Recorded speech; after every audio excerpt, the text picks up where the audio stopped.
Ku robek gaun mewah ibu mertua untuk acara ulang tahunnya. Aku lakukan ini karena aku tahu dia membawa pelakor untuk dikenalkan ke suamiku. Masih ada kejutan untuknya yang lebih menyakitkan.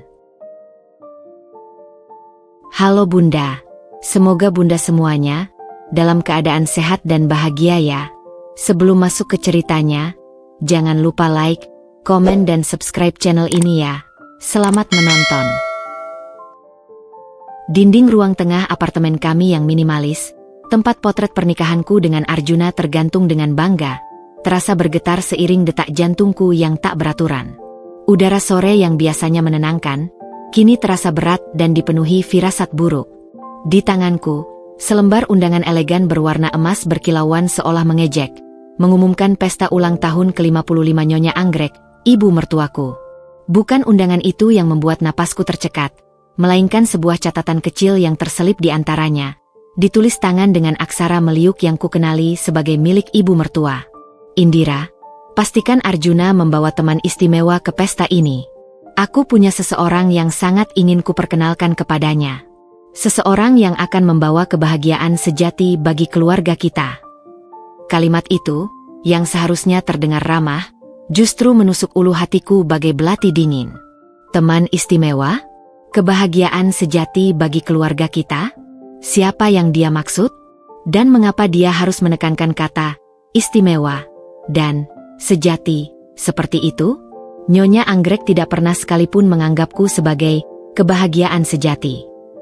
Sejak hari pertama Arjuna mengenalkanku sebagai calon istrinya, wanita parubaya itu sudah menunjukkan ketidaksukaannya dengan sangat jelas.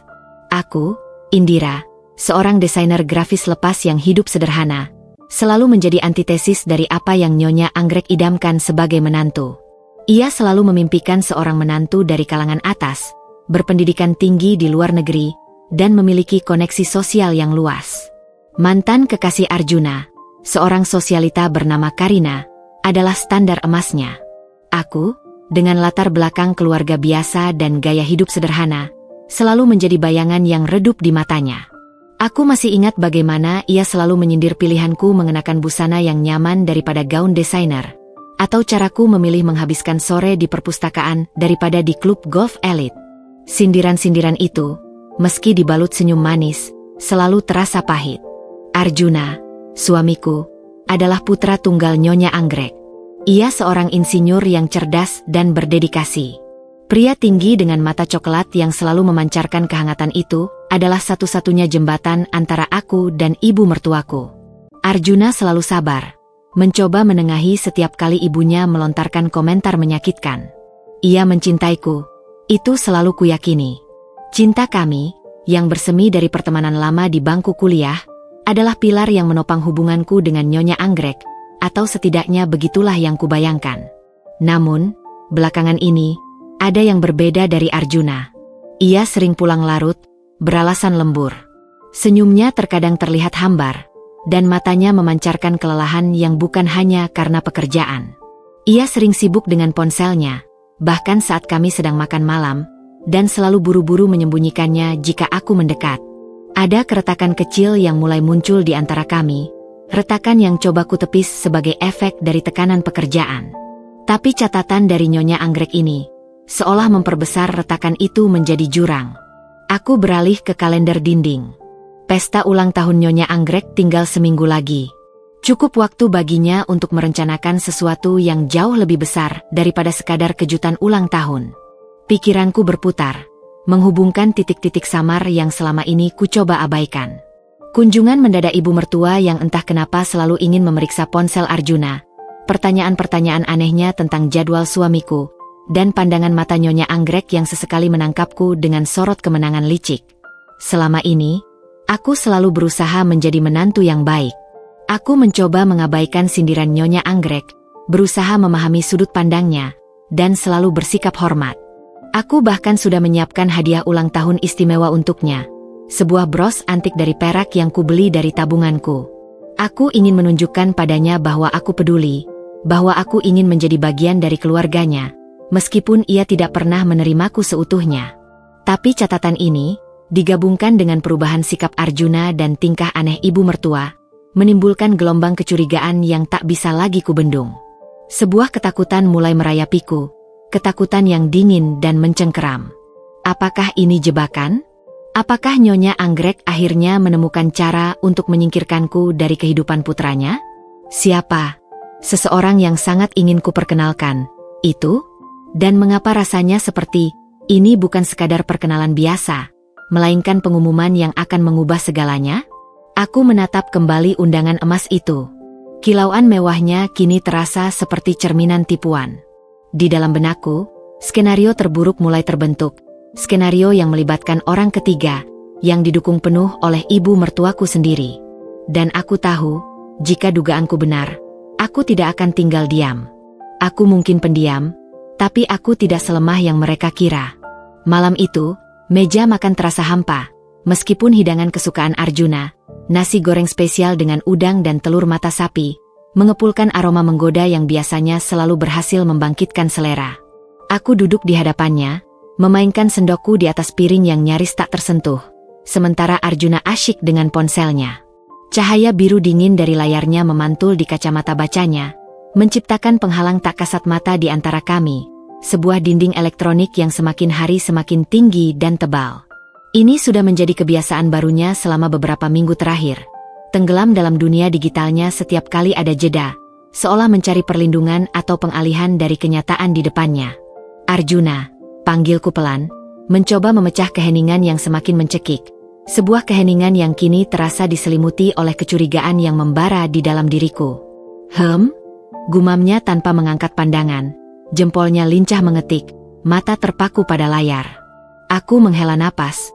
Kekecewaan merayapi setiap pori-poriku. Undangan ulang tahun ibumu sudah datang. Baru kali ini ia bereaksi. Ponselnya diturunkan sedikit, matanya melirikku sekilas. Ekspresinya sulit kubaca, sedikit terkejut, lalu kembali kosong. Oh, benarkah? Cepat juga, komentarnya datar, seolah hal itu tidak penting. Ia kembali fokus pada layarnya, seperti tidak ada apa-apa yang baru saja terjadi. Ada catatan khusus dari ibumu. Lanjutku, suaraku berusaha tetap tenang dan terkontrol, meskipun hatiku bergejolak hebat di dalam dada. Aku mengeluarkan kembali catatan yang kuserahkan padanya tadi sore. Dia ingin kau membawa teman istimewa ke pesta.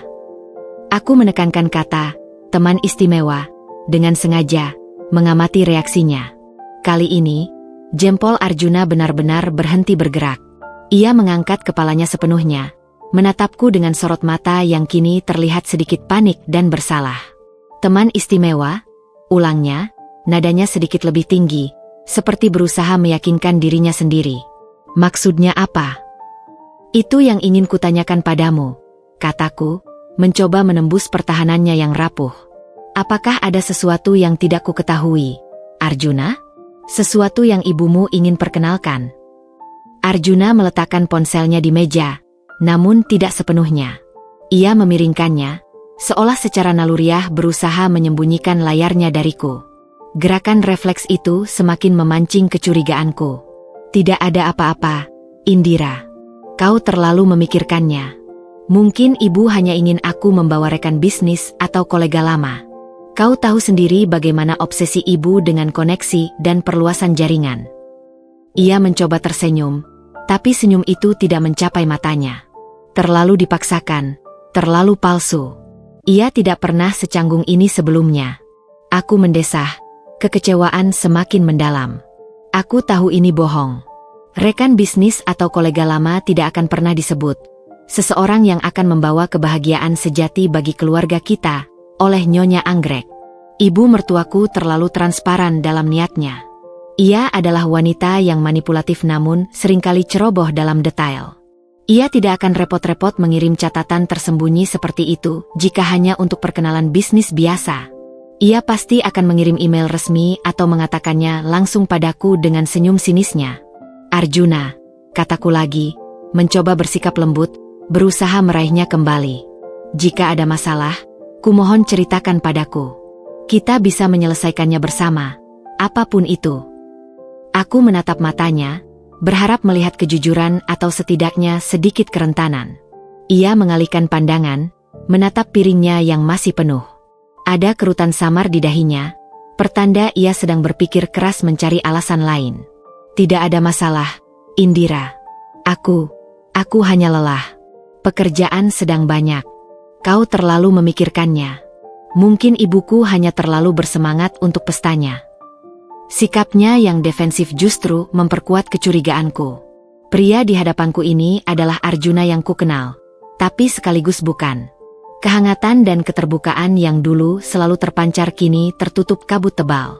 Aku merasakan dinding tipis di antara kami, yang perlahan menebal menjadi dinding beton, dibangun dari kebohongan dan rahasia yang ia sembunyikan.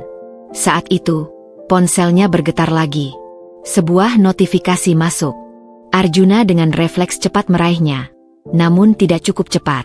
Sekelebat nama Luna muncul jelas di layar, disertai sebuah ikon hati kecil berwarna merah yang berkilauan. Dan di bawahnya, deretan kata yang terpampang jelas sebelum ia berhasil menyembunyikannya dari pandanganku. Tak sabar bertemu calon mertua. Gaun emerald pilihanmu sungguh cantik, sayang. Darahku mendidih. Dunia serasa berhenti berputar. Gaun emerald? Nyonya Anggrek? Luna? Kata-kata itu berputar-putar di benakku, membentuk koneksi mengerikan yang tidak bisa lagi kuabaikan. Aroma nasi goreng yang tadinya menggoda, kini berubah menjadi bau gosong yang menyesakkan, seolah melambangkan sisa-sisa harapan yang kini hangus terbakar. Wajah Arjuna seketika memucat, lebih pucat dari nasi di piringnya. Ia tergagap, berusaha menyembunyikan ponselnya sepenuhnya ke dalam pangkuannya. Ini hanya pesan grup, Indira. Dari grup kantor. Ya, grup kantor yang sering bercanda. Ia mencoba tersenyum kikuk, tapi hanya berhasil membuat wajahnya terlihat semakin bersalah. Grup kantor dengan ikon hati dan gaun emerald. Tanyaku dingin, suaraku tercekat, serak karena menahan emosi yang meluap. Mataku menatap lurus ke matanya yang kini dipenuhi kepanikan dan rasa bersalah yang tak terbantahkan. Dan nama, Luna? Dia kolega kantormu yang calon mertuanya ibuku. Arjuna diam, tak bisa berkutik. Tangannya gemetar di pangkuannya. Aku melihat kebohongan itu jelas terpampang di wajahnya, di setiap gerak-geriknya yang gelisah. Gaun emerald. Ibu mertuaku. Pesan itu. Catatan undangan. Semuanya tiba-tiba tersambung menjadi satu alur yang mengerikan. Sebuah skenario pengkhianatan yang telah disusun rapi. Aku bangkit dari kursi, tanpa nafsu untuk melanjutkan makan. Perasaanku campur aduk, marah, kecewa, dan terutama, merasa dikhianati begitu dalam. Bukan hanya oleh Arjuna, tapi juga oleh Nyonya Anggrek yang dengan licik merencanakan ini semua, menjadikanku bagian dari sandiwara keji ini. Aku rasa aku tidak nafsu makan, kataku, melangkah pergi dari meja makan, meninggalkan nasi goreng kesukaannya yang kini terasa seperti racun di piring. Arjuna memanggil namaku, suaranya lemah dan penuh sesal, tapi aku tidak menoleh. Aku tahu sekarang, kecurigaanku bukan lagi sekadar firasat atau paranoia. Itu adalah fakta yang menyakitkan, kebenaran yang kejam. Ada seseorang bernama Luna yang berhubungan dekat dengan Arjuna, dan Nyonya Anggrek adalah dalang di balik semua ini, mendalangi kehancuran rumah tanggaku. Pesta ulang tahun itu akan menjadi panggung yang mereka siapkan untuk mengumumkan kehancuran rumah tanggaku di hadapan semua orang. Malam itu aku tidak bisa tidur. Gaun emerald, Luna, dan frasa menyesakan, calon mertua, yang terpampang jelas di layar ponsel Arjuna. 3 frasa itu berdengung di kepalaku seperti kawanan lebah yang marah, menggerogoti setiap ketenangan yang tersisa. Aku tahu aku tidak bisa lagi menutup mata dari kenyataan pahit ini. Ada sesuatu yang sangat tidak beres, dan aku harus mencari tahu akar permasalahannya, bahkan jika itu berarti harus menggali luka yang dalam. Arjuna sudah terlelap di sampingku, napasnya teratur dan tenang, seolah tidak ada beban di dunia. Kontras sekali denganku yang gelisah, pikiranku berkejaran liar, merangkai setiap kepingan teka-teki yang selama ini ku coba abaikan. Keesokan paginya, saat Arjuna bersiap-siap untuk bekerja, dengan kemeja rapi dan dasi yang belum terpasang sempurna, aku mencoba berbicara dengannya lagi. Aku tahu ini adalah kesempatan terakhirku untuk mendapatkan kejujuran darinya sebelum aku mengambil tindakan. Arjuna, panggilku pelan, berusaha menjaga nada bicaraku tetap tenang dan tanpa tuduhan. meski gejolak emosi di dadaku nyaris tak terkendali. Bisakah kita bicara serius tentang pesan semalam? Tentang Luna dan gaun itu. Ia berhenti mengenakan dasinya, cermin di hadapannya memantulkan ekspresi tegang di wajahnya. Mata coklatnya menghindari tatapanku. Fokus pada simpul dasinya yang seolah jadi pekerjaan paling penting di dunia. Indira, sudah kubilang itu hanya kesalahpahaman. Aku lelah. Aku ada rapat penting pagi ini.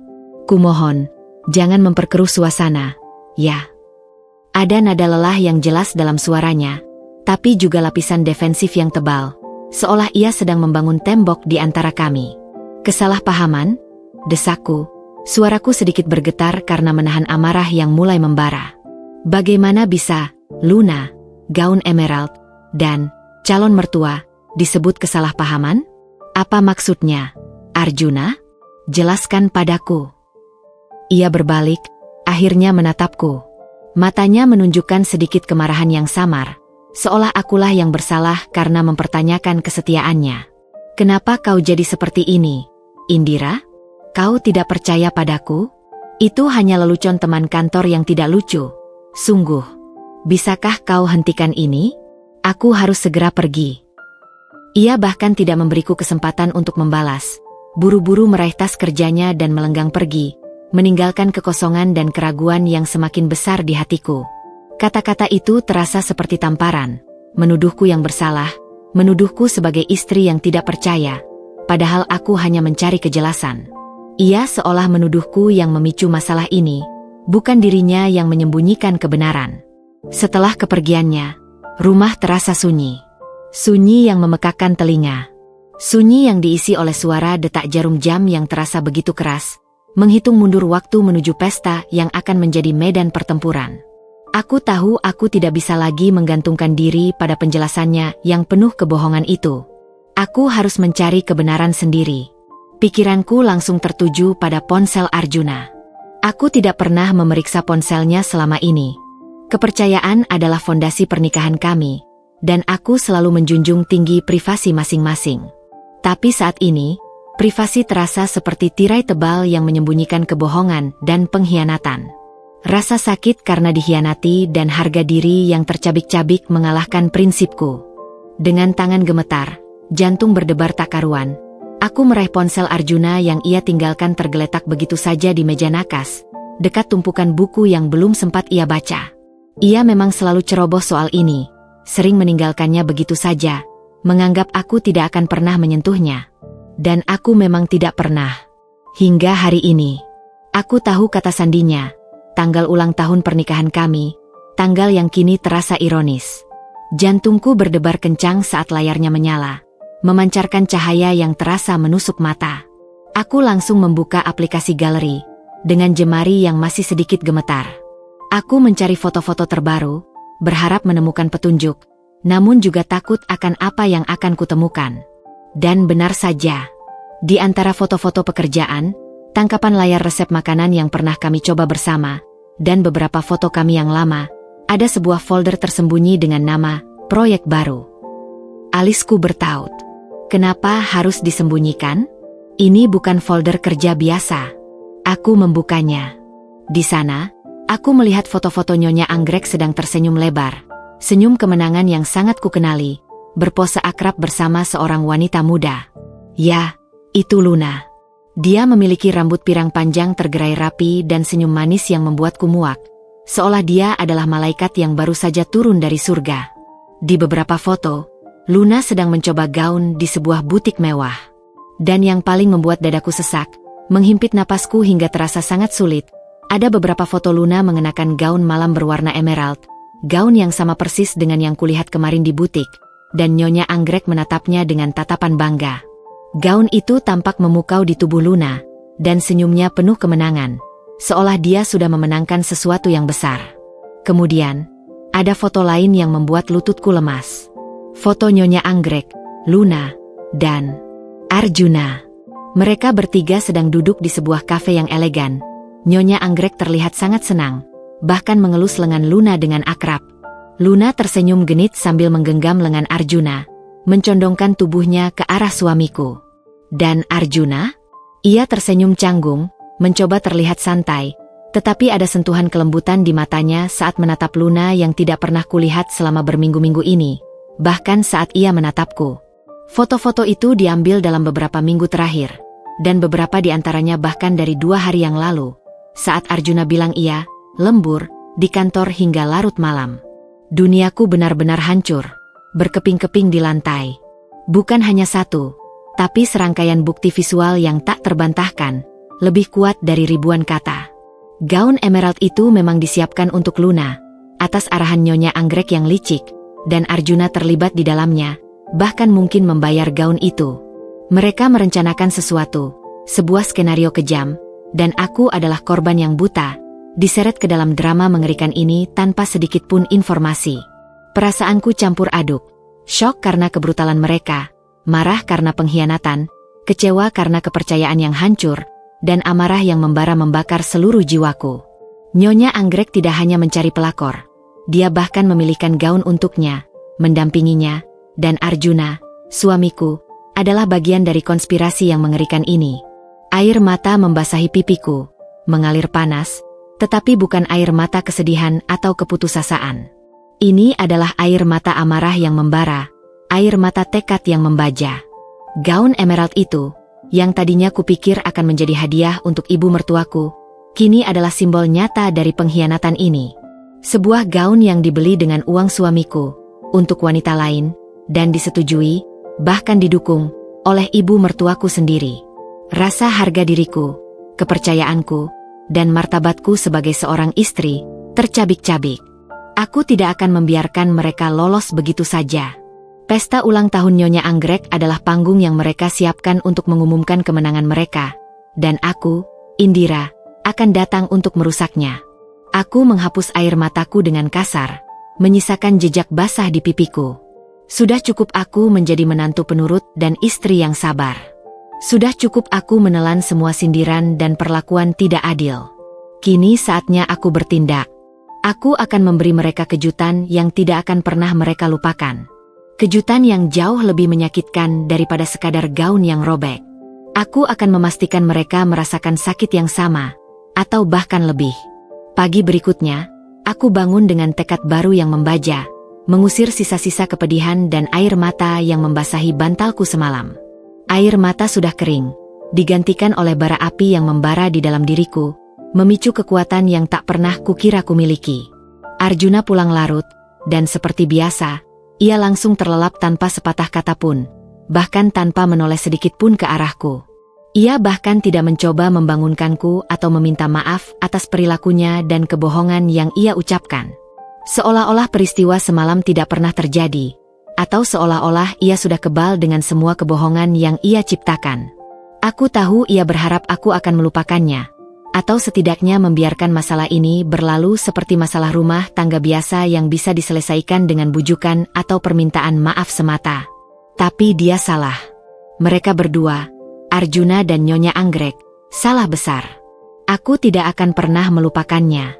Sepanjang hari, aku bertindak seolah tidak terjadi apa-apa. Aku menyiapkan sarapan seperti biasa, aroma roti panggang dan teh hangat memenuhi dapur, menciptakan ilusi normalitas. Aku tersenyum tipis saat Arjuna terburu-buru menghabiskan kopinya. Pandangannya sesekali mencuri pandang ke arahku, seolah mencoba mengukur reaksimu. Aku tidak membahas Luna, gaun emerald, atau foto-foto pengkhianatan itu. Aku tahu ia mengira keheninganku adalah tanda aku menyerah, tanda kekalahan total, tanda bahwa aku telah menerima takdirku. Biarlah. Aku ingin mereka terlena, merasa di atas angin, hingga saatnya aku melancarkan serangan balasan yang tidak akan pernah mereka duga. Keheninganku kini adalah strategiku, benteng kokoh yang menyembunyikan badai dahsyat yang siap kulepaskan. Namun, di balik fasad ketenanganku, otakku bekerja keras merancang rencana. Setiap detik terasa berharga. Aku tidak akan datang ke pesta ulang tahun Nyonya Anggrek sebagai korban yang menyedihkan, yang hanya bisa menangis terseduh di sudut ruangan, menjadi tontonan kasihan. Aku akan datang sebagai kekuatan yang tak terduga, untuk menunjukkan kepada mereka bahwa Indira yang pendiam, yang penurut, yang selalu mencoba menyenangkan semua orang, telah mati. Ia telah digantikan oleh seorang wanita yang tidak akan lagi membiarkan dirinya diinjak-injak, dipermainkan, dan dikhianati begitu saja. Langkah pertama adalah mencari tahu lebih banyak tentang Luna. Aku tahu namanya dan wajahnya dari foto-foto di ponsel Arjuna. Kini saatnya mencari jejak digitalnya. Sebuah jejak yang seringkali lebih jujur daripada perkataan manusia. Aku membuka laptopku, jemariku bergerak cepat di keyboard, menelusuri berbagai platform media sosial. Media sosial adalah gerbang terbaik untuk mengorek informasi pribadi seseorang di era ini. Dengan beberapa kata kunci seperti Luna dan Emerald, ditambah dengan kota tempat kami tinggal dan beberapa detail kecil yang kuingat dari foto seperti gaya rambut dan kisaran usia, aku mulai pencarianku. Tidak butuh waktu lama. Hanya sekitar 15 menit setelah pencarian intens, aku menemukan profil Instagramnya. Luna, rupanya seorang influencer media sosial, atau setidaknya ia berusaha menjadi demikian, dengan ribuan pengikut dan foto-foto dirinya yang berpose glamor di berbagai tempat mewah. Restoran fine dining, resort bintang 5, dan butik-butik kelas atas. Profilnya penuh dengan foto dirinya mengenakan pakaian branded terbaru, tas desainer yang harganya selangit, dan senyum yang terlalu sempurna, seolah dibuat-buat untuk menarik perhatian.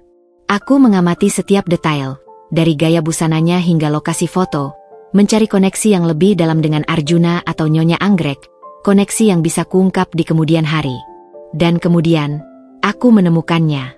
Di salah satu postingan terbarunya, ada foto Luna sedang duduk di kursi yang sama dengan yang ada di foto ponsel Arjuna, di kafe yang sama. Captionnya berbunyi, "Makan siang menyenangkan dengan calon mertua. Sangat bersemangat untuk babak baru dalam hidupku. Hati Merah 2, Nyonya Anggrek."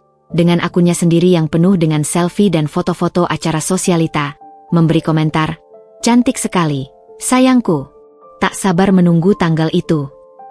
Dan di antara puluhan komentar lainnya, ada satu yang membuat darahku kembali mendidih. Seolah setiap hurufnya membakar mataku. Komentar dari akun Arjuna, berbunyi, "Makin cantik saja, Lun. Sampai ketemu." Disertai emoji senyum dan api. Kedua tanganku mengepal erat di atas keyboard.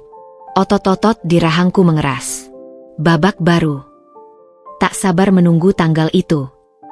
Dan komentar Arjuna yang begitu terang-terangan di muka publik? Ini bukan sekadar perkenalan biasa. Ini bukan lagi sekadar perselingkuhan sembunyi-sembunyi. Ini adalah pengumuman terselubung. Sebuah pernyataan resmi yang mereka inginkan agar dunia tahu.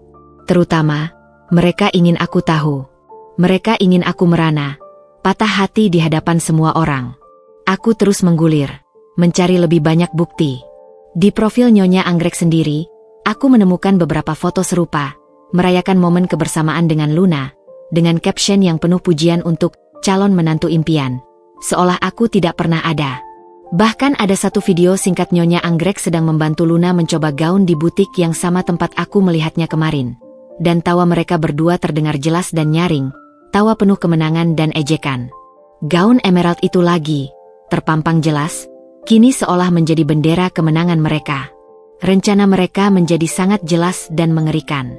Nyonya Anggrek sengaja membawa Luna ke hadapan Arjuna, membujuknya, dan kini mereka akan mengumumkan hubungan istimewa ini di pesta ulang tahun Nyonya Anggrek. Sebuah perayaan yang seharusnya tentang ulang tahunnya, kini akan menjadi panggung bagi kehancuran pernikahanku. Ini adalah cara Nyonya Anggrek untuk menyingkirkanku secara terang-terangan, bahkan mungkin dengan cara yang paling memalukan. Dan Arjuna, suamiku, yang selama ini kukira mencintaiku dengan tulus, telah termakan rayuannya, atau setidaknya, telah membiarkan ini semua terjadi tanpa perlawanan. Kemarahan kembali membuncah, naik ke ubun-ubun, tapi kali ini, aku tidak membiarkannya menguap begitu saja.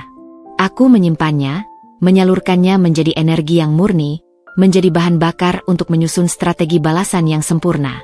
Aku tahu persis apa yang harus kulakukan. Aku akan menggunakan informasi ini, setiap detail kecil yang kudapatkan, untuk membalikkan keadaan. Mereka ingin memamerkan gaun emerald itu sebagai simbol kemenangan mereka? Baik. Aku akan memastikan gaun itu tidak akan pernah menjadi kebanggaan mereka. Mereka ingin mengumumkan kemenangan mereka di pesta itu? Aku akan mengubah pesta itu menjadi aib bagi mereka. Aku mulai memikirkan langkah-langkah praktis. Siapa saja yang akan hadir di pesta? Pasti seluruh kolega dan kenalan Nyonya Anggrek dari kalangan sosialita, rekan bisnis Arjuna, dan beberapa anggota keluarga besar yang tahu betul statusku sebagai istri Arjuna. Bagaimana reaksi mereka nantinya? Bagaimana aku bisa memastikan pesanku sampai dengan jelas dan dramatis, tanpa ada keraguan sedikit pun? Pikiran-pikiran ini berputar di benakku, membangun kerangka rencana yang berani, penuh risiko, tapi juga penuh kepuasan yang dingin. Ini bukan lagi tentang menyelamatkan pernikahan yang sudah rapuh. Ini tentang harga diriku, martabatku, dan tentang membalas rasa sakit serta penghinaan yang telah mereka torehkan. Aku akan membuat mereka membayar mahal untuk ini. Mereka akan menyesal telah meremehkanku. 2 hari tersisa menuju pesta. Waktu terasa melambat sekaligus berkejaran, menciptakan ritme aneh yang membuat adrenalin mengalir deras dalam darahku. Aku masih mempertahankan fasad istri yang tidak tahu apa-apa di hadapan Arjuna, tersenyum tipis saat ia pulang kerja dan menggerutu tentang macet, mengangguk seolah mendengarkan saat ia bercerita tentang proyek kantor. Tapi di dalam diri, roda-roda rencana terus berputar, membentuk strategi yang semakin matang. Setelah menemukan jejak Luna di media sosial, aku menyadari bahwa gaun emerald itu bukan hanya simbol pengkhianatan yang menyakitkan, tapi juga kelemahan fatal mereka. Gaun itu adalah kebanggaan mereka, sebuah pernyataan kemenangan yang terang-terangan, dan aku akan merusaknya hingga tak ada sisa. Pagi itu, aku menghubungi seorang kenalan lama, Maya, seorang penjahit dan desainer busana yang dulu sering membantuku membuat pakaian untuk acara-acara khusus. Maya memiliki butik kecil di sudut kota yang selalu harum dengan aroma kain baru dan benang warna-warni, serta deru lembut mesin jahit. Dia adalah tipe orang yang bisa menyimpan rahasia, memiliki sentuhan seni yang tak biasa, dan yang terpenting, ia memiliki intuisi tajam dan empati yang tinggi sebagai seorang wanita. Maya, apa kabarmu? Sapaku ceria melalui telepon, berusaha terdengar sesantai mungkin, seolah aku hanya menelepon untuk mengobrol ringan. Indira. Astaga, lama tak bersua. Tumben sekali kau meneleponku pagi-pagi begini? Ada apa? Mau membuat gaun baru?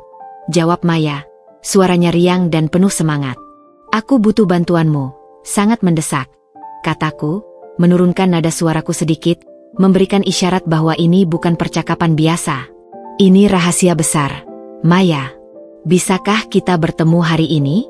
Ada yang harus kuceritakan secara langsung. Maya, yang peka terhadap perubahan nada suaraku dan mendengar urgensi di dalamnya, langsung setuju tanpa banyak bertanya. Tentu saja, Indira. Bagaimana kalau jam 2 siang nanti di butikku?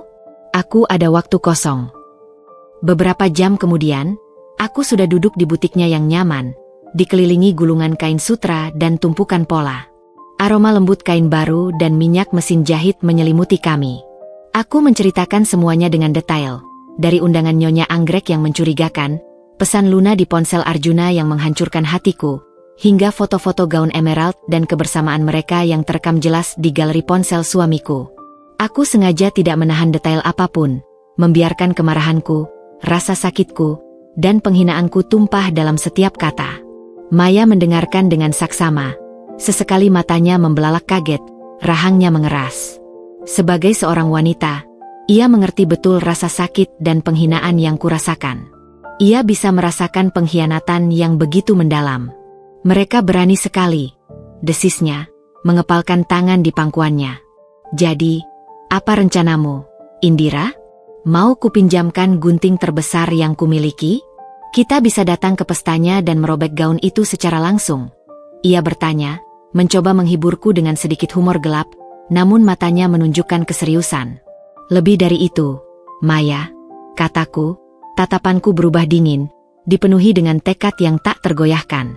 Aku ingin kau membantuku membuat sebuah sentuhan yang tak terlupakan pada gaun emerald itu. Maya menatapku, alisnya terangkat tinggi, tertarik dengan ideku yang samar. Sentuhan seperti apa? Aku mengeluarkan ponselku, menunjukkan padanya foto gaun emerald yang dikenakan Luna dan Nyonya Anggrek di butik. Gaun ini, Maya, gaun yang sama persis. Mereka memamerkannya di media sosial, seolah itu adalah simbol kemenangan mereka. Aku lalu mengeluarkan sebuah sketsa kasar yang sudah kubuat semalam, hasil dari pemikiranku yang intens. Aku ingin gaun itu tetap terlihat indah dan sempurna saat dilihat dari jauh, bahkan dari dekat pada pandangan pertama. Tidak ada yang boleh curiga. Tapi, aku ingin ada detail yang, jika dilihat dari sudut tertentu, atau dengan sedikit pergerakan, akan berubah menjadi sesuatu yang memalukan, sesuatu yang akan membongkar kebenaran di depan semua orang. Maya menatap sketsaku. Matanya menyipit saat ia memerhatikannya, lalu kembali menatapku. Senyum licik dan penuh pengertian mulai terbit di bibirnya. Oh, aku mengerti. Ini brilian, Indira. Sangat brilian. Sulaman benang khusus dengan pigmen yang berubah warna, atau mungkin aplikasi kain yang saat terkena cahaya tertentu akan menampilkan pola tersembunyi. Tepat, balasku, merasakan sedikit kegembiraan yang dingin. Aku ingin sesuatu yang sangat halus, hampir tidak terlihat, tapi mematikan efeknya. Sesuatu yang akan terungkap saat Luna paling tidak menduganya, di tengah keramaian pesta, di bawah sorotan lampu atau flash kamera. Aku menjelaskan idenya secara rinci, detail demi detail. Aku menginginkan sebuah pola tersembunyi yang, jika dilihat dari kejauhan atau dalam cahaya redup, akan tampak seperti bagian dari motif gaun yang elegan, mungkin seperti sulaman bunga atau pola geometris. Namun, begitu Luna bergerak, berputar, atau saat kamera memotretnya dengan flash yang kuat, pola tersembunyi itu akan terlihat jelas, membentuk gambar atau tulisan yang akan mempermalukannya di hadapan semua tamu, membongkar rahasia mereka di hadapan publik. Ini akan membutuhkan presisi tinggi, dan aku butuh akses ke gaun itu, kata Maya, matanya berbinar penuh semangat, tertantang dengan proyek ini. Bagaimana caranya kita bisa mendapatkan gaun itu tanpa dicurigai? Itu bagian dari rencanaku, jelasku. Senyum tipis terukir di bibirku. Nyonya Anggrek pasti akan menjemput gaun itu besok atau lusa. Dia akan membawanya ke rumahnya, karena dia sangat posesif dengan barang-barang miliknya. Aku tahu di mana dia menyimpannya di kamar tidurnya. Kita hanya punya waktu singkat untuk melakukan operasi ini, mungkin hanya beberapa jam. Aku sudah memikirkan tentang jadwal Nyonya Anggrek dan Arjuna, kebiasaan mereka. Pintu rumah Nyonya Anggrek selalu terbuka lebar untuk Arjuna, dan otomatis, untukku. Aku punya kunci cadangan rumahnya yang ia berikan padaku dulu, sebagai tanda kepercayaan, meskipun kini terasa ironis. Maya mengangguk, matanya menunjukkan persetujuan penuh. Baiklah, ini akan jadi proyek paling menarik yang pernah kulakukan. Anggap saja ini balas dendam untuk semua wanita yang pernah dikhianati. Kapan kita bisa mulai bekerja? Besok, kataku tegas, menatapnya lurus. Saat Arjuna dan Nyonya Anggrek sibuk dengan persiapan pesta atau urusan masing-masing. Aku akan menghubungimu begitu aku tahu kapan waktu yang tepat. Di luar butik Maya, aku merasakan adrenalin mengalir deras. Rasa takut dan sedih yang sempat menyelimutiku telah menguap, digantikan oleh kekuatan yang aneh, dingin, namun memuaskan. Aku tidak lagi merasa menjadi korban yang lemah. Aku adalah arsitek dari balas dendamku sendiri. Gaun emerald itu akan menjadi kanvas bagi pesan rahasiaku yang mematikan. Dan saat Luna memakainya di pesta Nyonya Anggrek, ia tidak hanya akan memakai sebuah gaun mewah, tapi juga jerat yang telah kubentangkan untuknya dan para pengkhianat itu. Mereka akan menyesal telah meremehkan seorang Indira. Pagi hari menjelang pesta, ketegangan terasa begitu nyata. Bahkan di udara dingin yang menyelinap dari balik jendela apartemen kami. Aku sudah tidak bisa lagi tidur nyenyak. Arjuna berangkat kerja lebih awal dari biasanya. Beralasan ada urusan mendesak yang harus diselesaikan di kantor. Aku tahu itu hanya alibi murahan. Mungkin dia sedang menemani Luna atau Nyonya Anggrek untuk persiapan terakhir pesta, memastikan semuanya berjalan sesuai rencana jahat mereka. Sekitar pukul 10 pagi, ibu mertuaku menelepon. Suaranya dipenuhi antusiasme yang mencurigakan. Sebuah nada manis yang terlalu dipaksakan hingga terasa seperti racun. Indira, jangan lupa datang lebih awal. Ya, nak, ada banyak hal yang perlu diatur di rumah. Dan gaun untuk Luna sudah diambil dan siap digunakan. Pasti dia akan sangat cantik memakainya. Arjuna juga pasti akan sangat senang melihatmu nanti, katanya dengan nada yang terlalu manis. Senyum sinisnya seolah terpancar dari balik telepon, menembus hatiku. Aku tahu dia sedang mengejekku, memamerkan kemenangannya. Dia ingin aku datang dan melihat kehancuranku dengan mata kepalaku sendiri, menjadi saksi bisu atas pernikahanku yang runtuh. Tentu, Bu. Saya pasti datang lebih awal. Saya juga tidak sabar melihat pestanya, jawabku datar, menahan gejolak amarah yang membara di dada. Aku harus tetap tenang. Tidak boleh ada keraguan dalam suaraku. Begitu telepon ditutup, aku langsung bergerak cepat. Ini adalah momen yang kutunggu-tunggu, kesempatan emas untuk melancarkan serangan balasan. Aku segera menghubungi Maya. Sekarang, Maya. Mereka semua sedang sibuk. Aku punya waktu sekitar 3 jam sebelum asisten rumah tangga Nyonya Anggrek pulang dari pasar. Ini kesempatan terbaik kita. Maya tiba di depan apartemenku sekitar 15 menit kemudian. Napasnya sedikit terengah-engah. Ia membawa tas besar berisi peralatannya. Berbagai macam gulungan benang dengan tekstur dan warna yang berbeda, jarum khusus yang sangat tipis dan tajam, pigmen kain yang bisa berubah warna di bawah kondisi cahaya tertentu, dan peralatan kecil lainnya yang terlihat rumit namun presisi tinggi, seperti loop dan penjepit khusus. Kami bergegas menuju rumah Nyonya Anggrek yang berjarak tidak terlalu jauh.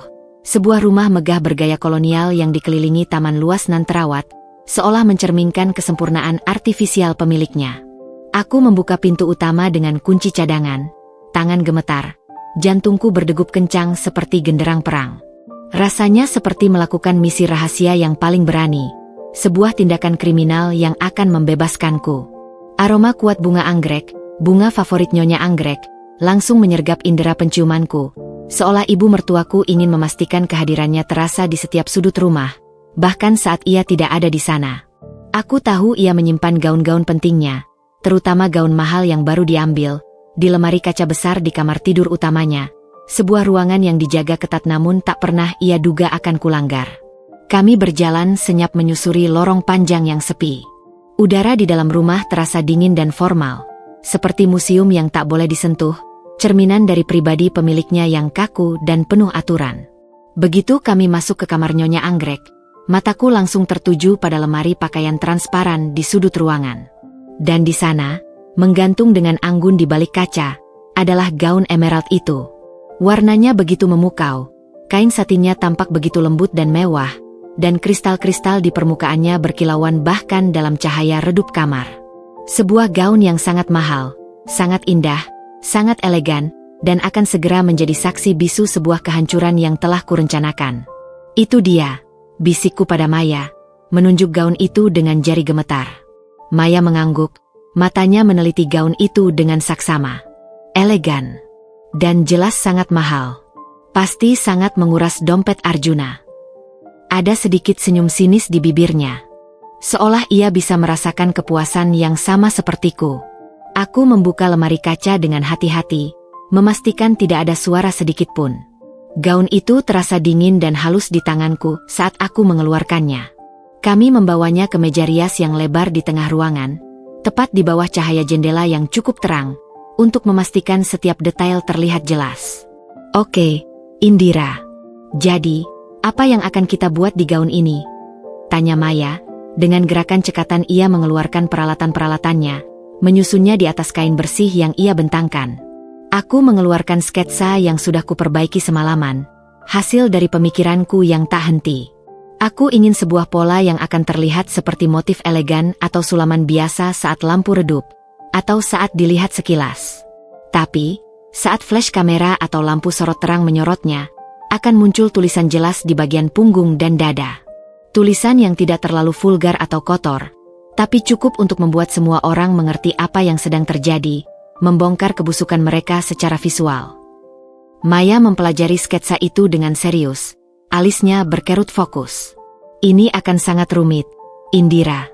Butuh ketelitian ekstra agar tidak ada bekas jahitan yang mencurigakan yang bisa terdeteksi Nyonya Anggrek. Kita akan menggunakan benang khusus yang hanya bereaksi terhadap cahaya tertentu, mungkin semacam benang reflektif atau dengan pigmen termokromik. Dan untuk tulisannya, aku ada ide brilian. Ia menjelaskan sebuah teknik sulaman mikroskopis yang akan membuat pola atau huruf nyaris tak terlihat dengan mata telanjang dalam kondisi pencahayaan normal. Benang yang digunakan akan memiliki warna yang hampir identik dengan warna dasar gaun, menyamarkan keberadaannya.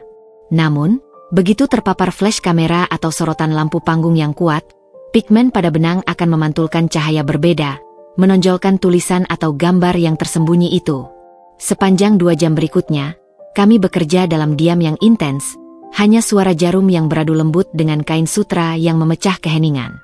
Maya dengan tangan terampilnya mulai menyulam detail-detail halus di punggung gaun, lalu dengan teliti berpindah ke bagian dada. Aku membantunya menyiapkan benang, memegang kain agar tidak bergerak, dan sesekali memeriksa hasil kerjanya dari berbagai sudut dan pencahayaan, bahkan menggunakan lampu senter ponselku untuk mensimulasikan flash kamera, memastikan bahwa sentuhan itu benar-benar tak terlihat kecuali pada kondisi yang kuinginkan. Setiap jahitan terasa seperti tusukan kecil untuk balas dendam. Sebuah pesan diam yang akan segera berteriak lantang dan membuka semua topeng. Maya adalah seorang jenius dalam bidangnya. Sulamannya nyaris tidak terlihat, seolah tak pernah disentuh. Ia menggunakan teknik khusus dengan benang berwarna senada dengan gaun, namun dengan pigmen yang akan memantulkan cahaya berbeda di bawah sorotan flash. Ia bahkan menambahkan beberapa lapisan kain tipis di dalamnya untuk memastikan tekstur gaun tetap normal. Tidak ada tonjolan atau kerutan aneh yang bisa memancing kecurigaan.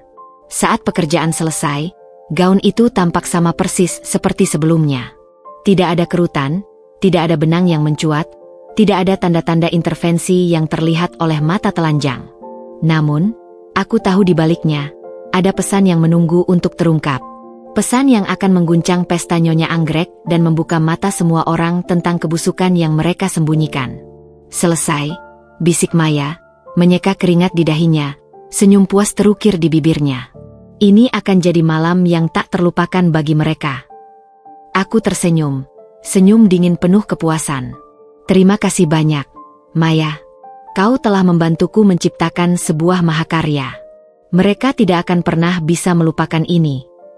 Aku dengan hati-hati mengembalikan gaun itu ke lemari kaca, memastikan posisinya sama persis seperti saat aku mengambilnya. Aku juga merapikan semua peralatan Maya dan memastikan tidak ada jejak yang tertinggal. Tidak ada yang akan curiga. Nyonya Anggrek tidak akan pernah tahu apa yang baru saja terjadi pada gaun impian calon menantunya. Begitu pula Arjuna dan Luna. Mereka semua akan berjalan dengan bangga ke dalam perangkap yang kubuat sendiri, dengan gaun emerald sebagai umpan. Aku melirik jam tanganku. Waktunya tepat. Asisten rumah tangga Nyonya Anggrek akan tiba sebentar lagi. Kami bergegas keluar, meninggalkan rumah megah itu dengan rahasia yang tersembunyi di balik kain emerald yang indah, menunggu untuk meledak. Hari pesta ulang tahun Nyonya Anggrek tiba, membawa serta beban yang teramat berat di pundakku. Udara Jakarta terasa panas dan lembab, seperti biasa. Namun aura ketegangan di dalam diriku jauh lebih membakar, jauh lebih menyesakan. Aku mengenakan gaun koktail sederhana berwarna navy gelap, pilihan yang sengaja kubuat untuk tidak menarik perhatian berlebihan, sekaligus menjadi kontras yang mencolok dengan kemewahan yang kubayangkan akan mereka pamerkan. Arjuna, yang sudah siap dengan setelan jas hitam rapinya, dengan dasi sutra yang diikat sempurna, melirikku sekilas di ambang pintu. "Sudah siap?" tanyanya datar, tanpa senyum. Seolah kami hanya akan menghadiri acara biasa, bukan sebuah pesta yang akan menentukan nasib pernikahan kami. "Tentu," jawabku, memaksakan senyum tipis di bibirku, menjaga agar ekspresiku tetap tenang. Aku ingin dia tidak curiga sedikit pun, sama seperti aku tidak menunjukkan kecurigaanku pada saat di rumah ibu mertua. Aku ingin mereka terlena dalam rasa aman palsu. Perjalanan menuju kediaman Nyonya Anggrek terasa seperti perjalanan menuju medan perang yang telah lama dinanti. Rumahnya kini dihiasi dengan lampu-lampu gemerlap yang memanjakan mata dan rangkaian bunga-bunga segar yang mahal, memancarkan aroma wangi yang semerbak. Suara musik klasik yang elegan samar-samar terdengar dari dalam, bercampur dengan riuh rendah percakapan tamu yang sudah mulai berdatangan. Mobil-mobil mewah berjejer rapi di sepanjang jalan, memenuhi area parkir hingga ke bahu jalan, menunjukkan betapa pentingnya acara ini di mata kalangan sosialita Jakarta. Saat kami memasuki ballroom utama, suasananya langsung terasa, bagai gelombang kemewahan yang menghantam. Gemerlap kristal dari lampu gantung raksasa memantul di setiap sudut ruangan, membasahi wajah-wajah para tamu yang tersenyum ramah, atau setidaknya, berusaha terlihat ramah dan sempurna. Mereka semua adalah kenalan Nyonya Anggrek dari berbagai kalangan, beberapa rekan bisnis Arjuna dari perusahaan besar, dan juga beberapa kerabat jauh yang selama ini hanya kukenal dari acara-acara keluarga yang jarang. Semuanya berdandan maksimal, bersaing dalam kemewahan busana dan perhiasan, serta status sosial yang mereka pamerkan. Nyonya Anggrek berdiri megah di dekat pintu masuk, menyambut tamu dengan senyum lebar yang terlihat sangat tulus, senyum yang jarang sekali ia tunjukkan kepadaku. Ia mengenakan gaun brokat berwarna marun yang anggun, menjuntai indah hingga lantai, sementara perhiasan berlian berkilauan mewah di leher dan pergelangan tangannya. Di sampingnya, berdiri seorang wanita muda. Rambut pirang panjangnya tertata rapi dalam gelombang ikal yang sempurna, wajahnya dipoles make-up profesional yang menonjolkan fitur-fitur cantiknya, dan senyumnya, senyum itu terlalu manis, terlalu menggemaskan, seolah dia adalah perwujudan dari malaikat tak berdosa. Itu Luna. Dan di tubuhnya, menempel sempurna, membalut setiap lekuk tubuhnya dengan elegan, adalah gaun emerald yang sama persis dengan yang kulihat di ponsel Arjuna, gaun yang sudah kukerjai bersama Maya. Gaun itu tampak memukau di tubuh Luna. Warnanya kontras sempurna dengan kulit putihnya yang bersih, dan kristal-kristal kecil yang bertaburan di sepanjang garis leher dan pinggangnya memancarkan kilau mewah setiap kali ia bergerak, menarik perhatian setiap pasang mata. Dari kejauhan, gaun itu tampak sempurna, tidak ada cacat sedikit pun yang terlihat. Persis seperti yang telah kurencanakan bersama Maya. Pekerjaan Maya sungguh luar biasa. Arjuna, Indira, kalian sudah datang, sambut Nyonya Anggrek dengan suara riang, nadanya penuh kemenangan yang tak bisa disembunyikan. Ia memeluk Arjuna dengan erat, lalu sekilas melirikku dengan senyum miring yang nyaris tak terlihat, sebuah senyum penuh ejekan. Luna, sayang, ini Arjuna, putraku. Dan ini, Indira, istrinya. Kata-kata, istrinya, diucapkan dengan sedikit jeda, seolah itu adalah sebuah formalitas belaka, sebuah status yang tidak lagi relevan. Luna mengangguk sopan, senyum manisnya tidak memudar sedikit pun. Matanya melirikku sekilas dengan tatapan meremehkan, lalu beralih ke Arjuna dengan tatapan yang penuh arti, seolah ingin mengatakan, lihat, aku di sini sekarang. Posisiku jauh lebih dekat dengannya daripada dirimu. Jabat tangannya terasa dingin dan cepat saat ia menyalamiku, tidak ada kehangatan sama sekali. Senang bertemu dengan Anda, Indira. Saya Luna, katanya dengan suara lembut yang terdengar dibuat-buat, seperti aktris yang sedang berakting. Aku membalas senyumnya dengan senyum yang lebih tipis, tapi tak kalah dingin, dan penuh makna yang tersembunyi. Senang bertemu denganmu juga, Luna. Aku mengamati gaun itu sekali lagi, dengan cermat, memastikan tidak ada hal mencurigakan yang terlihat secara kasat mata di bawah pencahayaan ballroom yang merata. Tidak ada. Semuanya berjalan sesuai rencana. Aku telah berhasil menanam bom waktu di sana. Sepanjang awal pesta, Nyonya Anggrek sibuk memperkenalkan Luna kepada setiap tamu penting, terutama kepada para sosialita dan kolega suaminya. Ini Luna, seorang teman dekat keluarga. Dia sangat berbakat dan baik hati, katanya berulang kali, dengan penekanan yang jelas pada kata, teman dekat keluarga, seolah memberi kode kepada semua orang tentang posisi Luna yang lebih dari sekadar teman biasa. Luna tersenyum, mengangguk anggun, menerima pujian dengan grasia palsu. Ia sesekali melirik Arjuna, yang berdiri agak jauh, mengamati adegan itu dengan ekspresi campur aduk antara canggung dan puas. Arjuna sesekali menatapku, seolah ingin memastikan aku tidak bereaksi, tidak membuat keributan. Aku membalasnya dengan tatapan kosong, menjaga poker face terbaikku, tidak menunjukkan emosi apapun. Melihat mereka berinteraksi, Nyonya Anggrek yang bangga dan penuh kemenangan, Luna yang genit dan percaya diri, dan Arjuna yang serba salah namun pasrah, sebuah kesadaran menghantamku dengan keras. Ini bukan hanya tentang kecurangan. Ini tentang bagaimana mereka ingin mempermalukanku di depan umum, menghancurkan martabatku. Mereka ingin aku melihat Luna, mengenakan gaun yang mereka pilihkan, menjadi pusat perhatian, dan pada akhirnya, menggantikan posisiku secara resmi. Kemarahan yang sempat mereda kini kembali membakar. Namun kali ini disertai dengan rasa haus akan keadilan yang dingin. Aku menarik napas dalam-dalam, mengambil segelas minuman dari pelayan yang lewat, dan mencari posisi strategis di dekat area foto, tempat banyak tamu berkumpul untuk mengabadikan momen bersama Nyonya Anggrek dan para tokoh penting lainnya. Aku melihat banyak flash kamera mulai berkedip-kedip, menandakan dimulainya sesi pemotretan informal yang meriah. Ini adalah panggung mereka, dan segera akan menjadi panggungku juga. Aku tersenyum tipis, kali ini senyum yang tulus, karena aku tahu sebentar lagi permainan ini akan mencapai puncaknya. Gaun emerald itu. Senyum Luna yang menggemaskan. Kecerobohan dan kesombongan Nyonya Anggrek. Semuanya terasa seperti pemicu yang sempurna. Aku bisa merasakan puncak dari rencanaku semakin dekat. Detik demi detik, semakin tak terhindarkan. Waktu seolah melambat. Setiap detiknya terasa seperti palu godam yang menghantam, mengantarkan dentuman keras ke gendang telingaku. Aku berdiri agak jauh, membaur di antara kerumunan tamu yang sibuk bersosialisasi, berpura-pura menikmati sajian canape salmon asap yang lezat dan menyesap moktail segar. Mataku tak lepas dari Luna dan Nyonya Anggrek, yang menjadi pusat gravitasi di ballroom ini. Luna masih memancarkan aura percaya diri, senyumnya terus merekah di balik kilauan gaun emeraldnya yang memukau. Nyonya Anggrek sesekali mengelus punggung Luna dengan bangga, tatapan matanya penuh kemenangan yang sangat menjengkelkan, seolah ia telah berhasil mencapai puncak ambisinya. Arjuna berdiri di samping mereka, sesekali tersenyum canggung, matanya sesekali mencuri pandang ke arahku, seolah ingin memastikan aku tidak akan membuat keributan atau bereaksi.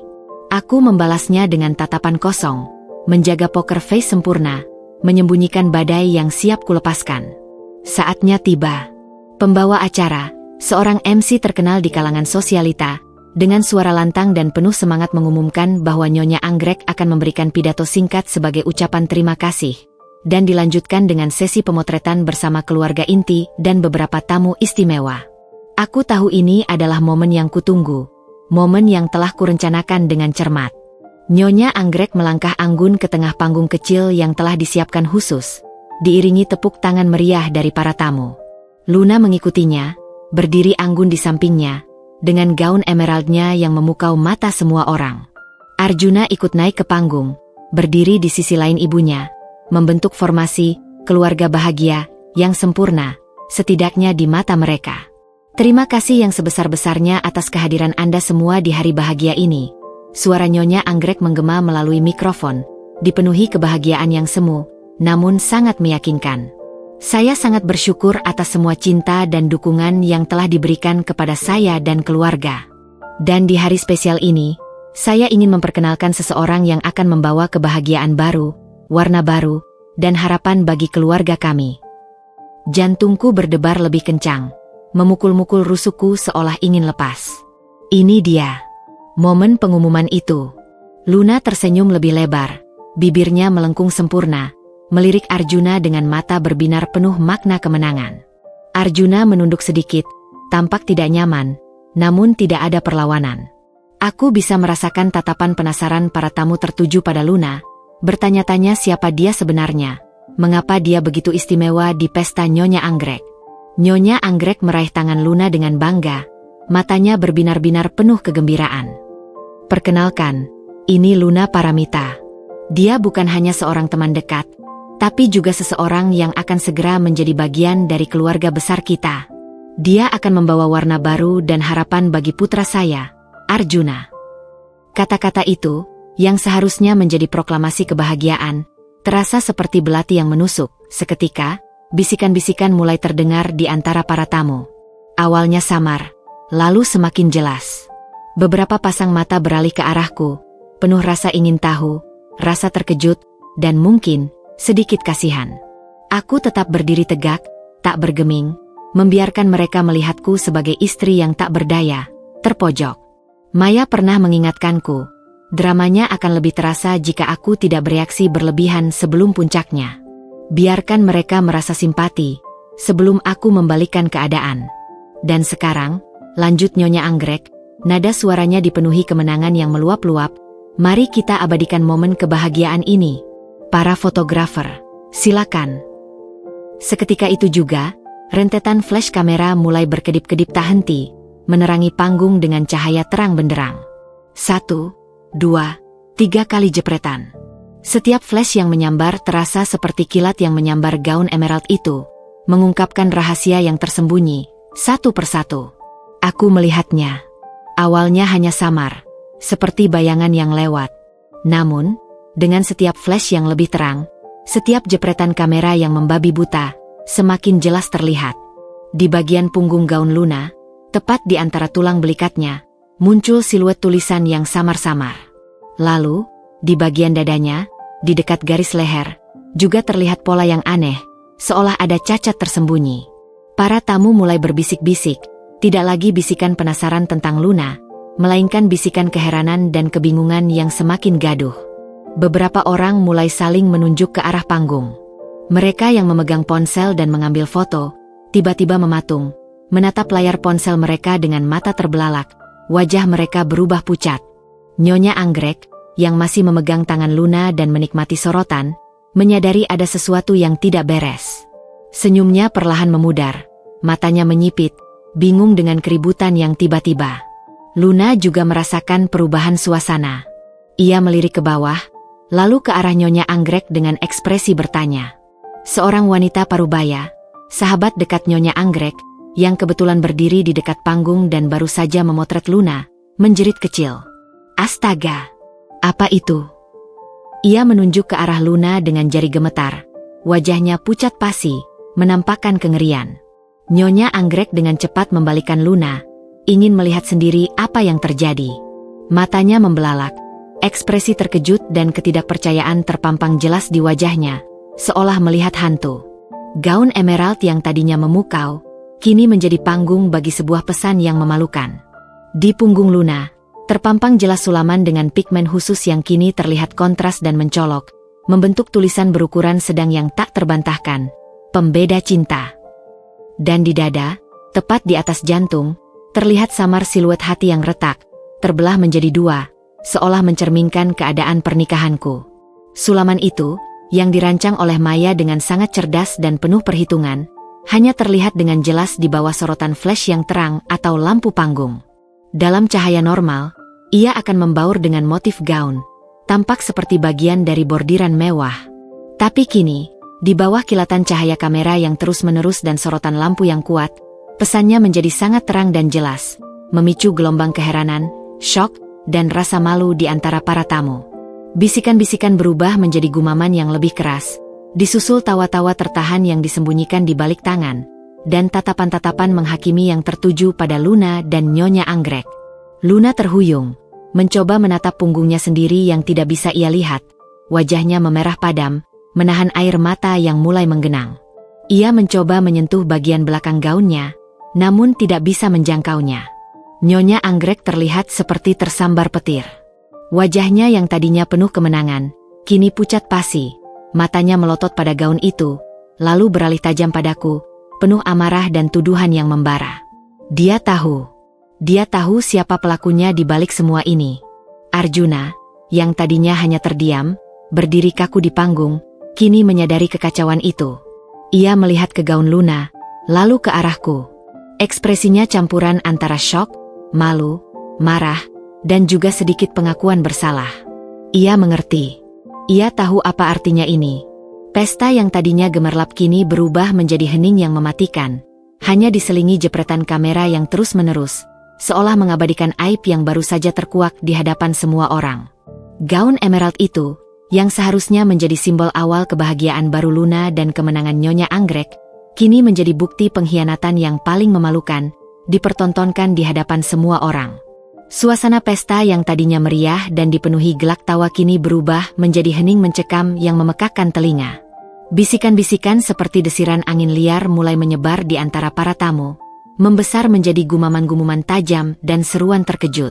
Beberapa orang yang tadinya sibuk berfoto, kini mengangkat ponsel mereka lagi, bukan untuk mengabadikan kebahagiaan, melainkan untuk memperjelas tulisan, pembeda cinta, yang terpampang nyata dan mencolok di punggung gaun Luna, dan siluet hati yang retak di dadanya. Lampu flash kamera terus berkedip, tanpa ampun menyoroti aib yang baru saja terkuak di hadapan ratusan pasang mata. Nyonya Anggrek, yang wajahnya tadi berseri-seri penuh kemenangan, kini berubah merah padam, urat-urat di lehernya menonjol. Matanya melotot, beralih dari gaun Luna yang rusak ke arahku, seolah ingin melahapku hidup-hidup. Amarahnya begitu kentara, namun ia tidak bisa berbuat apa-apa di tengah keramaian dan sorotan publik ini.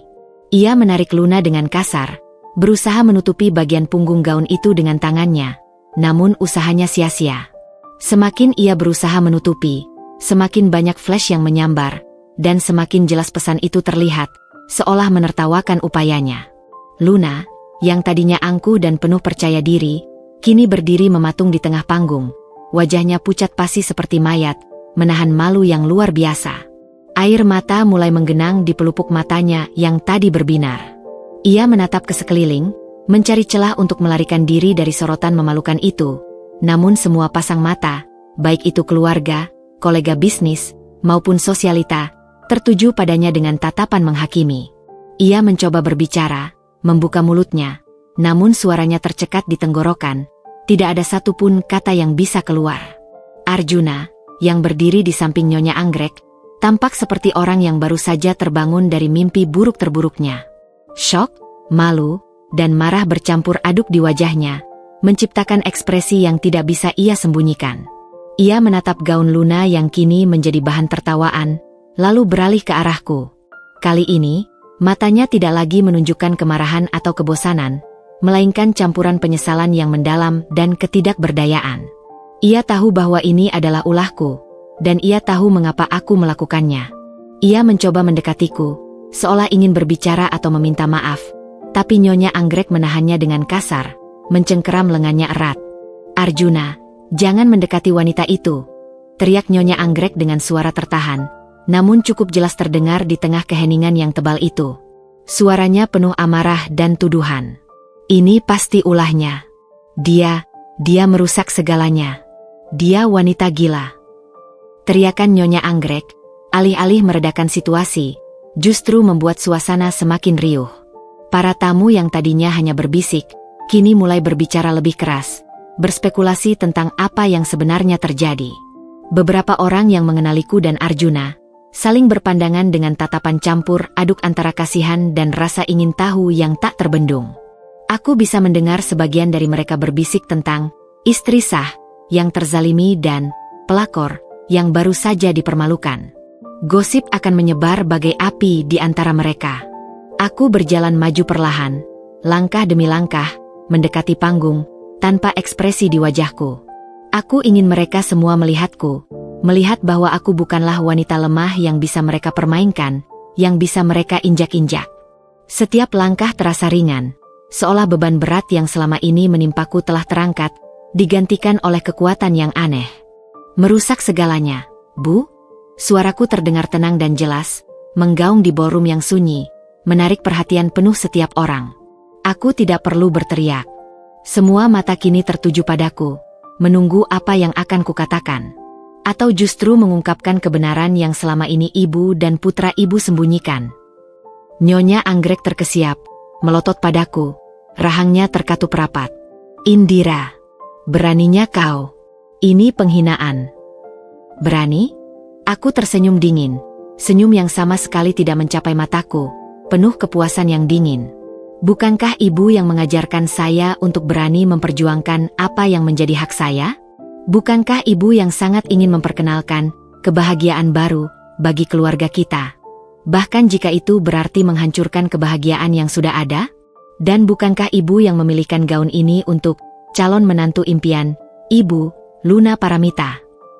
Aku menekankan setiap kata dengan jelas dan tegas, menatap langsung ke mata Nyonya Anggrek, lalu beralih ke Luna, yang kini menunduk dalam-dalam, berusaha menyembunyikan wajahnya yang merah padam karena malu.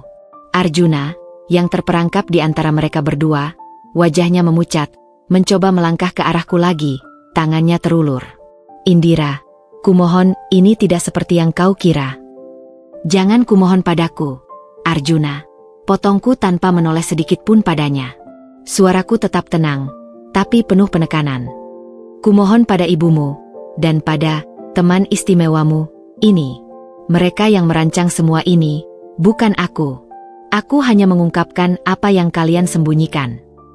Nyonya Anggrek menarik napas tajam, seolah ingin melontarkan makian atau cacian, namun tertahan karena banyaknya pasang mata yang mengamati. Wajahnya yang tadinya marah kini berubah menjadi kombinasi malu, frustrasi, dan kekalahan yang tak terkendali. Ia tahu ia telah kalah telak, setidaknya untuk malam ini.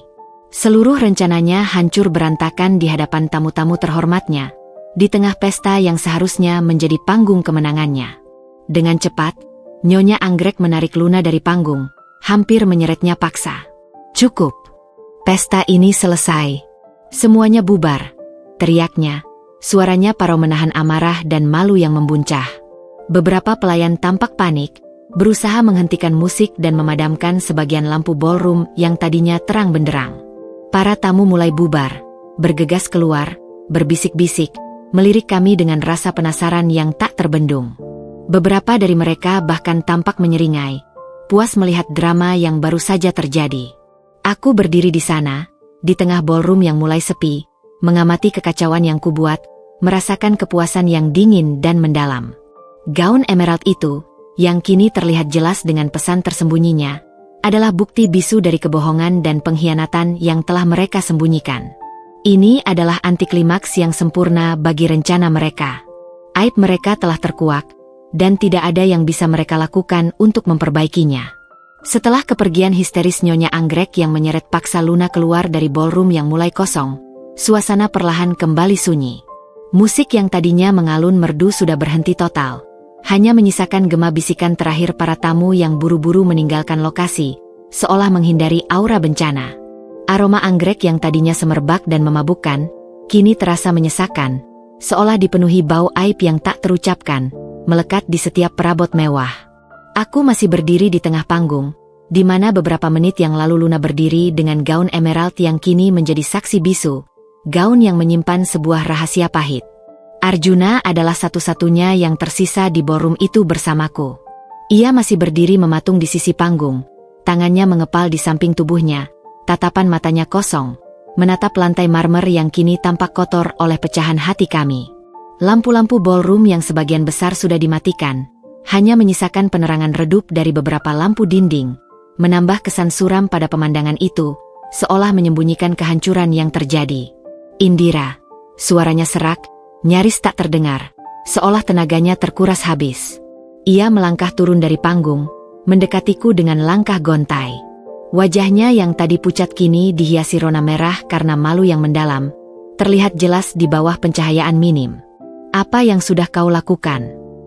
Pertanyaan itu keluar dari bibirnya, lebih seperti sebuah keluhan daripada sebuah tuduhan. Aku menatapnya lurus, tanpa keraguan sedikit pun di mataku. "Aku hanya mengungkapkan kebenaran, Arjuna. Bukankah itu yang kalian inginkan? Sebuah pengumuman di pesta besar ini, di hadapan semua orang? Aku hanya membantu kalian melakukannya dengan cara yang lebih dramatis." Aku melihat jejak air mata samar di sudut matanya, atau mungkin itu hanya pantulan cahaya lampu yang redup. Namun, di dalam hati, aku tidak merasakan simpati. "Kau mempermalukan kami," ia membentak, suaranya sedikit meninggi, dipenuhi rasa frustrasi yang tak tertahankan. Jemarinya mencengkeram erat lengannya sendiri. "Ibu, Luna, semua orang melihatnya. Kita jadi bahan omongan. Dan kau mempermalukanku setiap hari, Arjuna," balasku tenang, suaraku stabil. Namun setiap kata dipenuhi rasa sakit yang mendalam yang telah lama kupendam. "Kau mempermalukanku saat kau pulang larut dengan alasan pekerjaan yang fiktif. Saat kau menyembunyikan ponselmu dariku, saat ibumu terang-terangan mencari wanita lain untukmu di belakangku, dan saat kau membiarkan semua itu terjadi tanpa sedikit pun perlawanan. Ini bukan hanya tentang gaun, Arjuna.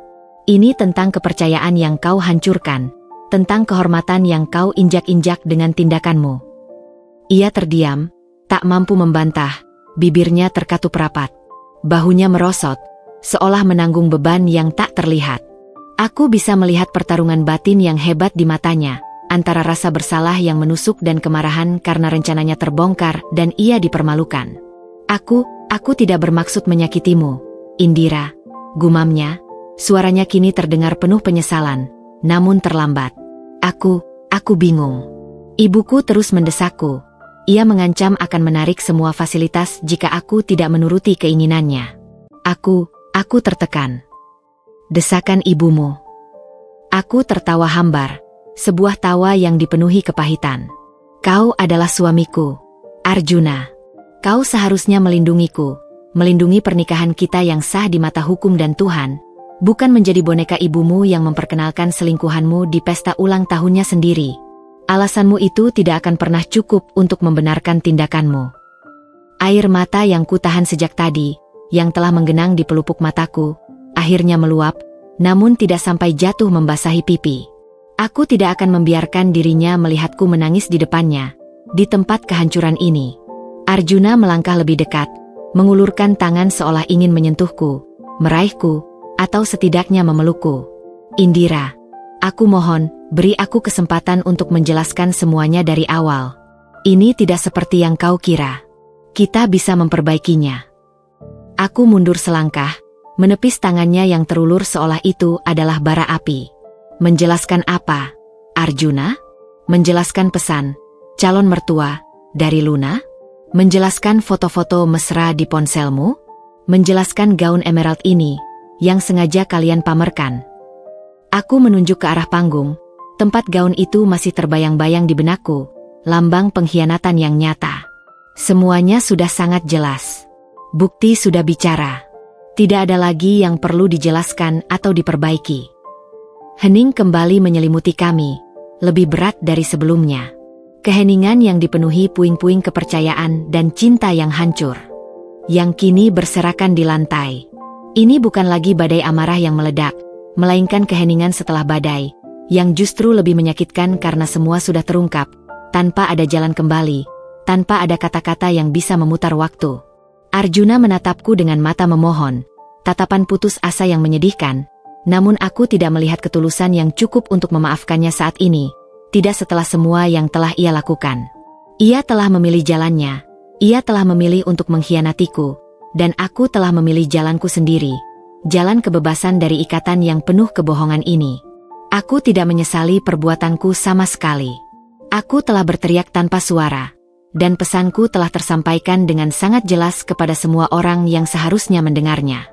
Aku rasa kita sudah tidak punya apa-apa lagi untuk dibicarakan malam ini, kataku pelan, namun tegas. Suaraku memecah keheningan yang menyesakan itu.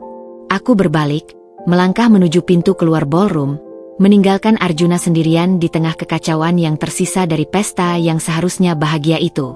Aku tahu malam ini adalah titik balik, sebuah keputusan besar yang tak bisa ditarik kembali.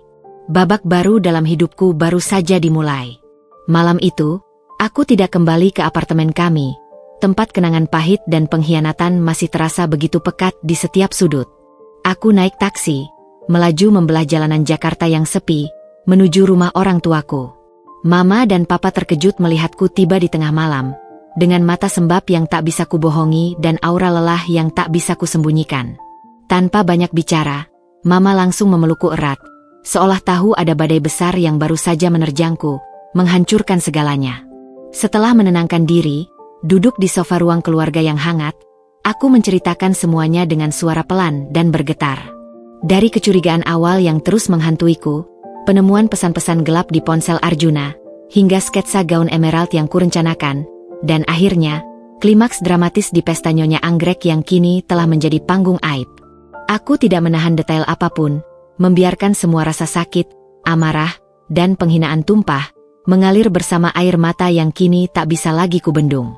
Mama mendengarkan dengan air mata berlinang, sesekali mengelus rambutku, sementara papa, yang biasanya tenang dan bijaksana, mengepalkan tinjunya erat, wajahnya memerah menahan emosi yang meluap-luap. Tidak bisa dimaafkan, geram papa, suaranya bergetar menahan amarah yang sama denganku.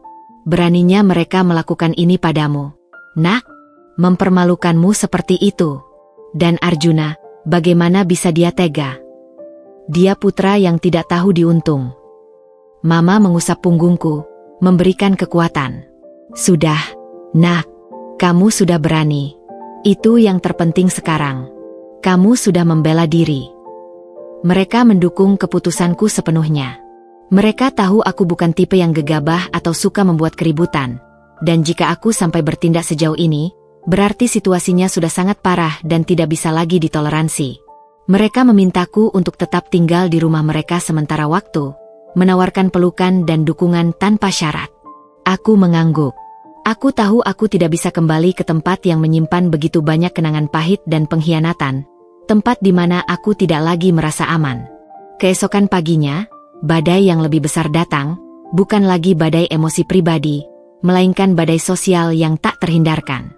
Ponselku berdering tanpa henti, bergetar di atas meja seperti ingin pecah. Pertama, puluhan pesan dan panggilan tak terjawab dari Arjuna, mulai dari permintaan maaf yang penuh penyesalan, bujukan agar aku kembali, hingga kemarahan yang meluap-luap.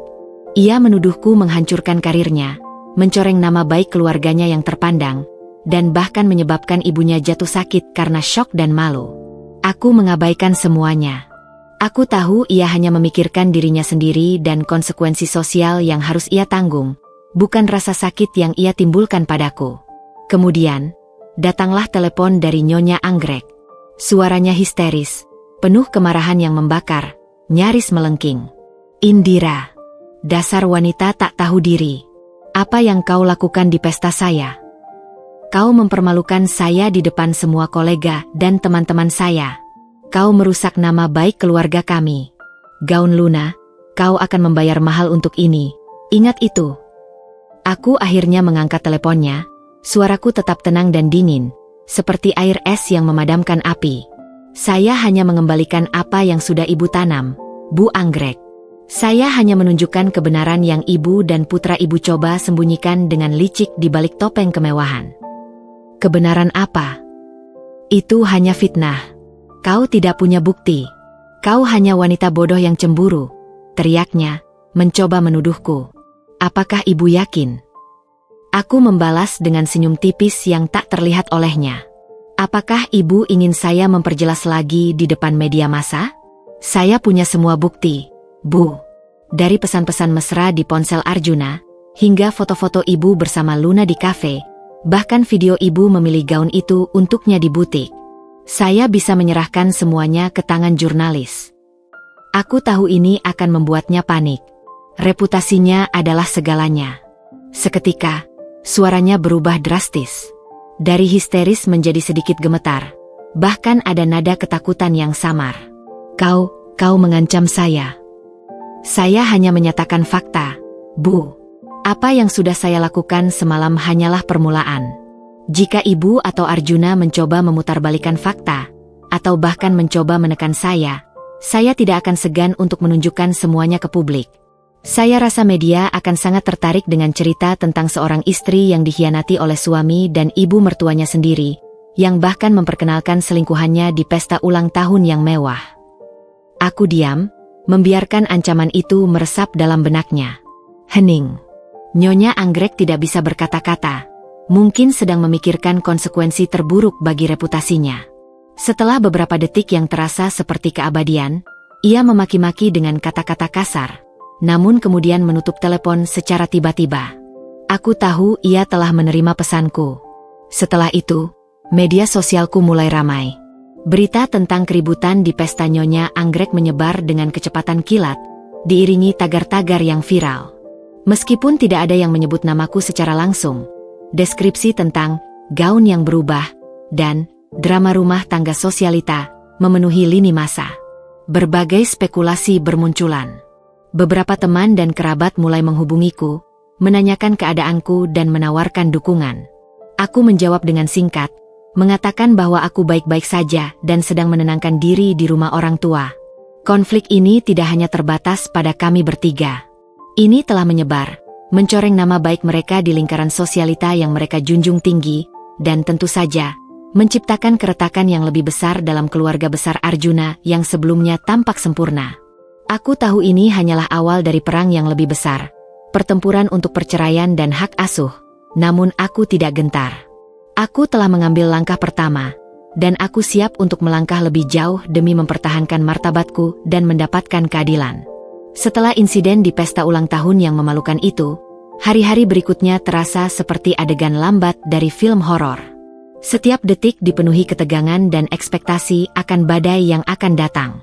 Telepon dari Nyonya Anggrek terhenti total, digantikan oleh pesan-pesan singkat penuh amarah dari kerabat Arjuna yang menyalahkanku, menuduhku menghancurkan kebahagiaan keluarga mereka yang sempurna, mencoreng nama baik mereka di lingkaran sosialita.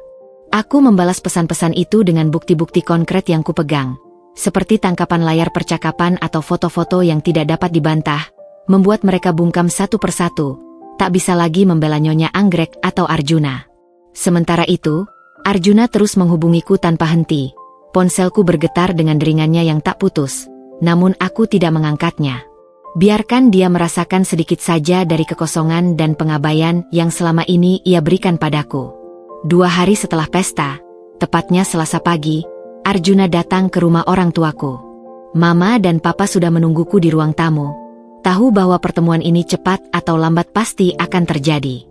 Papa berdiri di sampingku, memberikan dukungan moral yang tak tergantikan. Tangannya sesekali mengelus punggungku. Wajah Arjuna terlihat kusut, mata bengkak dan merah karena kurang tidur atau menangis, dan rahangnya mengeras, menunjukkan betapa besar tekanan yang ia alami. Ia seperti bukan Arjuna yang kukenal, bukan lagi pria penuh senyum dan kehangatan yang pernah membuatku jatuh cinta. Ia tampak hancur, lebih dari yang pernah kulihat. "Indira, aku ingin bicara," katanya, suaranya serak, nyaris tak terdengar. Seolah setiap kata harus ia paksa keluar dari tenggorokannya yang tercekat. "Bicara apa lagi, Arjuna?" tanyaku dingin. Hatiku sudah terlalu beku untuk merasakan iba, bahkan melihat kondisinya saat ini. Semua sudah sangat jelas, bukan? Tidak ada yang perlu dibicarakan lagi. "Aku tahu aku salah," ia memulai, menatapku dengan tatapan memohon, matanya dipenuhi keputusasaan. "Aku sangat salah, Indira. Aku tahu tidak ada alasan yang cukup baik untuk membenarkan perbuatanku. Aku pengecut. Aku terlalu takut pada ibu." Ia menghela napas berat, air matanya mulai menggenang. "Ibu memang menjodohkan aku dengan Luna. Dia bahkan mengancam akan mencabut semua aset, koneksi bisnis, dan bahkan tunjangan bulanan yang kuterima jika aku tidak menurutinya. Dia bilang Luna adalah putri teman bisnis lamanya yang sangat berpengaruh, yang akan membawa keuntungan besar untuk perusahaan keluarga kita, dan juga untuk karierku. Aku tertekan. Indira, aku tidak mencintai Luna, sungguh." Aku diam, menunggunya melanjutkan, membiarkan setiap kata pengakuannya meresap dalam diriku. Pengakuannya, meskipun terdengar tulus dan penuh penyesalan, tidak menghapus sedikitpun rasa sakit yang telah ia timbulkan. Itu hanyalah alasan yang ia ungkapkan setelah ia terpojok. "Aku tahu ini tidak akan mengubah apapun," lanjutnya, menunduk menatap lantai marmer yang dingin. "Tapi aku ingin kau tahu. Aku tidak pernah berhenti mencintaimu, Indira. Aku hanya tersesat. Terlalu takut kehilangan semua yang kumiliki, semua kenyamanan yang diberikan ibu." Ia mengangkat kepalanya, matanya dipenuhi air mata penyesalan yang tulus, mengalir membasahi pipinya. "Aku bersumpah akan memperbaiki ini. Aku akan menghadapi ibu, meskipun itu berarti aku harus kehilangan segalanya. Aku akan mengakhiri semuanya dengan Luna. Kumohon, beri aku satu kesempatan lagi. Demi kita, demi pernikahan kita yang sudah kita bangun bersama." Kata-katanya terdengar tulus, memohon, namun kepercayaanku sudah hancur berkeping-keping, tak bersisa. Aku melihat penderitaannya, tapi penderitaanku jauh lebih besar dan ia baru menyadarinya saat ia terpojok, saat nama baiknya tercoreng. "Arjuna," kataku, suaraku nyaris tak berbisik, namun mengandung kekuatan yang dingin. "Apakah kau sadar bahwa kau baru mengungkapkan ketakutan dan ketidaknyamanan MU setelah semuanya terbongkar? Setelah namamu tercoreng di depan umum? Setelah ibumu mempermalukanmu di depan kolega dan kerabat? Di mana ketakutan itu saat ibumu memilihkan gaun untuk Luna? Di mana desakan untuk melindungiku saat kau menyembunyikan Luna dari pandanganku? Apa gunanya semua sumpahmu sekarang, setelah kau membiarkan semuanya terjadi dan aku harus menanggung malu ini sendirian?" Arjuna tidak bisa menjawab. Ia hanya menundukkan kepala, membiarkan air mata jatuh tanpa henti, membasahi jas mahalnya. Bibirnya bergetar, mencoba mencari kata-kata, namun tak ada yang keluar.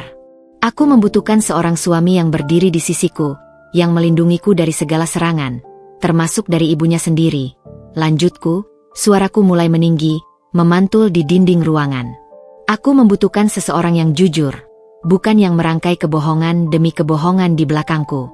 Aku membutuhkan seseorang yang mencintaiku lebih dari harta atau kekuasaan yang bisa dicabut ibunya. Aku lelah dengan semua sandiwara ini, Arjuna." Papa menepuk pundakku, seolah memberiku kekuatan dan menegaskan bahwa aku tidak sendiri. Aku tahu aku tidak pantas mendapatkanmu, kata Arjuna, suaranya hampir tidak terdengar, penuh keputusasaan. Tapi aku mohon, Indira, jangan akhiri ini. Aku akan melakukan apa saja untukmu. Aku akan bicara dengan ibu, aku akan tinggalkan Luna, aku akan membuktikan padamu. Aku butuh waktu, Arjuna, jawabku. Bukan hanya waktu untuk berpikir, tapi waktu untuk menyembuhkan luka yang sangat dalam ini. Luka yang kau torehkan. Dan aku tidak yakin apakah luka ini bisa sembuh sepenuhnya. Aku meninggalkannya di ruang tamu, dengan mama dan papa yang akan berbicara dengannya setelah itu. Aku tahu keputusanku untuk memberinya waktu adalah sebuah langkah maju, sebuah ruang untuknya membuktikan dirinya jika memang ia tulus. Namun, itu juga sebuah langkah yang sangat berat, karena aku tidak yakin apakah ada yang bisa diperbaiki lagi. Arjuna berdiri di persimpangan jalan. Ia harus memilih, melangkah keluar dari bayang-bayang ibunya dan benar-benar berjuang untukku dan pernikahan kami, atau membiarkan dirinya tenggelam dalam penyesalan yang ia ciptakan sendiri, kehilangan semua yang pernah kami miliki. Minggu-minggu berikutnya adalah masa-masa yang sulit dan penuh gejolak emosi. Bukan hanya bagiku tapi juga bagi semua yang terlibat dalam drama yang baru saja terjadi. Aku memilih untuk tetap tinggal di rumah orang tuaku. Mereka adalah jangkar bagiku di tengah badai ini, memberikan dukungan tanpa henti, pelukan hangat, dan ruang yang kubutuhkan untuk bernapas, berpikir, dan menyembuhkan diri. Luka di hatiku masih menganga lebar, terasa nyeri setiap kali teringat pengkhianatan itu. Namun perlahan, di bawah perhatian penuh dan kasih sayang mama dan papa, aku mulai bisa melihatnya, mulai bisa menghadapi rasa sakit itu. Ponselku masih sesekali bergetar dengan panggilan dari Arjuna. Terkadang ia menelepon dari nomor yang berbeda, mencoba menembus blokiranku yang ketat, mengirimkan pesan singkat yang panjang dan penuh permohonan. Aku membaca pesan-pesannya yang semakin putus asa, isinya selalu sama, penyesalan yang mendalam, janji-janji manis untuk berubah, dan permohonan agar aku memberinya kesempatan kedua. Ia mengatakan telah berhenti dari pekerjaannya yang berhubungan langsung dengan bisnis Nyonya Anggrek, sebuah langkah drastis yang menunjukkan keseriusan. Bahkan, kabar angin yang beredar kencang menyebutkan bahwa ia telah berdebat hebat dengan ibunya sendiri, menolak dijodohkan dengan Luna, dan mengancam akan pergi selamanya jika Nyonya Anggrek tidak menghentikan campur tangannya. Luna sendiri, menurut kabar dari lingkaran sosial yang sama, menghilang dari peredaran. Profil media sosialnya menghilang, dan diduga ia kembali ke kota asalnya karena malu dan tidak lagi punya muka untuk tampil. Nyonya Anggrek juga tidak tinggal diam. Ia mencoba menyebarkan rumor bahwa aku adalah istri gila yang cemburu buta, bahwa gaun itu adalah hasil rekayasaku semata, dan aku hanya mencari sensasi. Namun, cerita yang beredar di kalangan sosialitas sudah terlalu kuat dan menyebar terlalu cepat. Foto-foto di media sosial yang diambil di pesta itu, dengan flash yang menunjukkan tulisan tersembunyi di gaun Luna, menjadi bukti tak terbantahkan yang menghancurkan semua upayanya untuk memutarbalikkan fakta.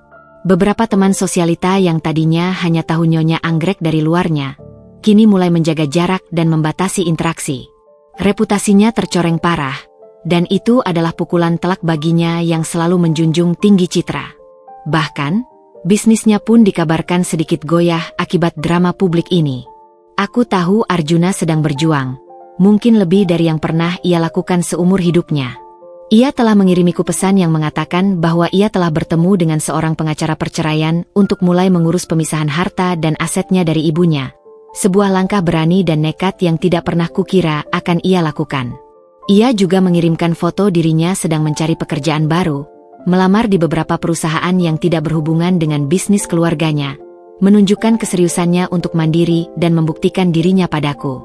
Beberapa kali ia juga mengirimi masakan favoritku, nasi goreng spesial dengan udang dan telur mata sapi yang ia masak sendiri, ditinggalkan di depan gerbang rumah orang tuaku, disertai catatan singkat yang memohon maaf dan kerinduan. Ini adalah hal-hal kecil yang dulu selalu ia lakukan saat ia ingin menyenangkan hatiku atau meminta maaf atas hal-hal kecil. Perubahan Arjuna memang terlihat signifikan dan mengejutkan. Ia tidak lagi menjadi boneka ibunya. Ia mengambil langkah-langkah nyata untuk membuktikan kesungguhannya dan komitmennya untuk berubah. Namun, Luka yang ia torehkan terlalu dalam, terlalu menyakitkan, dan terlalu membekas di hatiku. Aku masih meragukan apakah ketulusannya itu muncul karena ia benar-benar menyesal dari lubuk hati, atau karena ia sudah kehilangan segalanya, reputasi, kenyamanan, dan mungkin juga aku, dan kini baru menyadari nilaiku setelah semuanya hancur. Malam itu, aku duduk di teras rumah orang tuaku, memandangi bintang-bintang yang berkelip di langit Jakarta yang gelap, mencoba mencari jawaban di antara kerlipan cahaya itu. Mama datang membawakan secangkir teh hangat.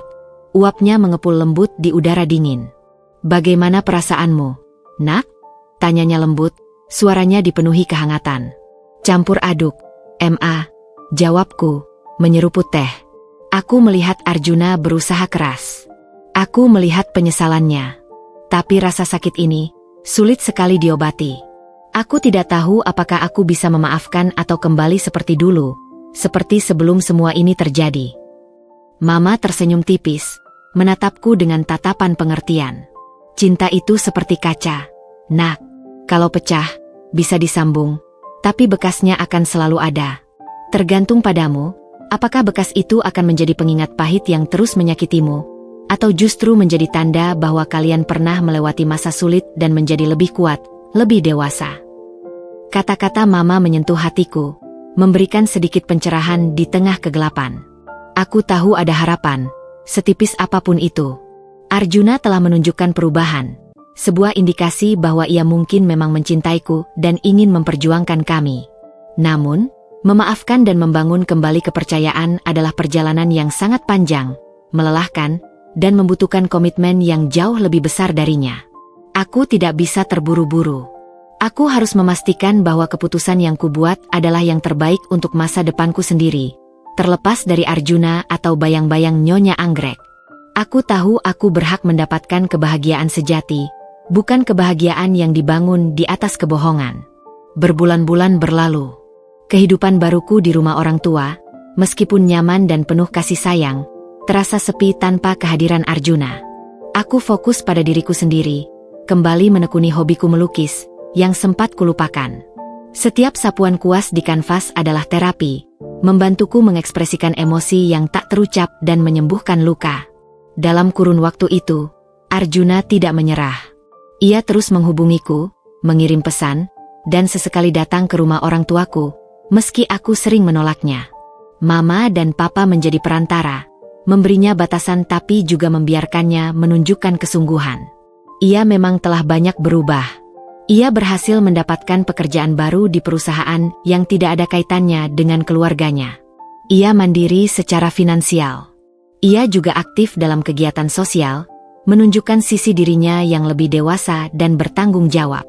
Ia bahkan sempat mengirimiku surat panjang, tulisan tangan, yang berisi pengakuan tulus tentang kesalahannya, ketakutannya, dan bagaimana ia kini memahami arti kepercayaan dan kehilangan. Ia berjanji akan menjauh dari campur tangan Nyonya Anggrek, bahkan jika itu berarti ia harus kehilangan semua warisan. Nyonya Anggrek, di sisi lain, masih berjuang dengan reputasinya yang tercoreng.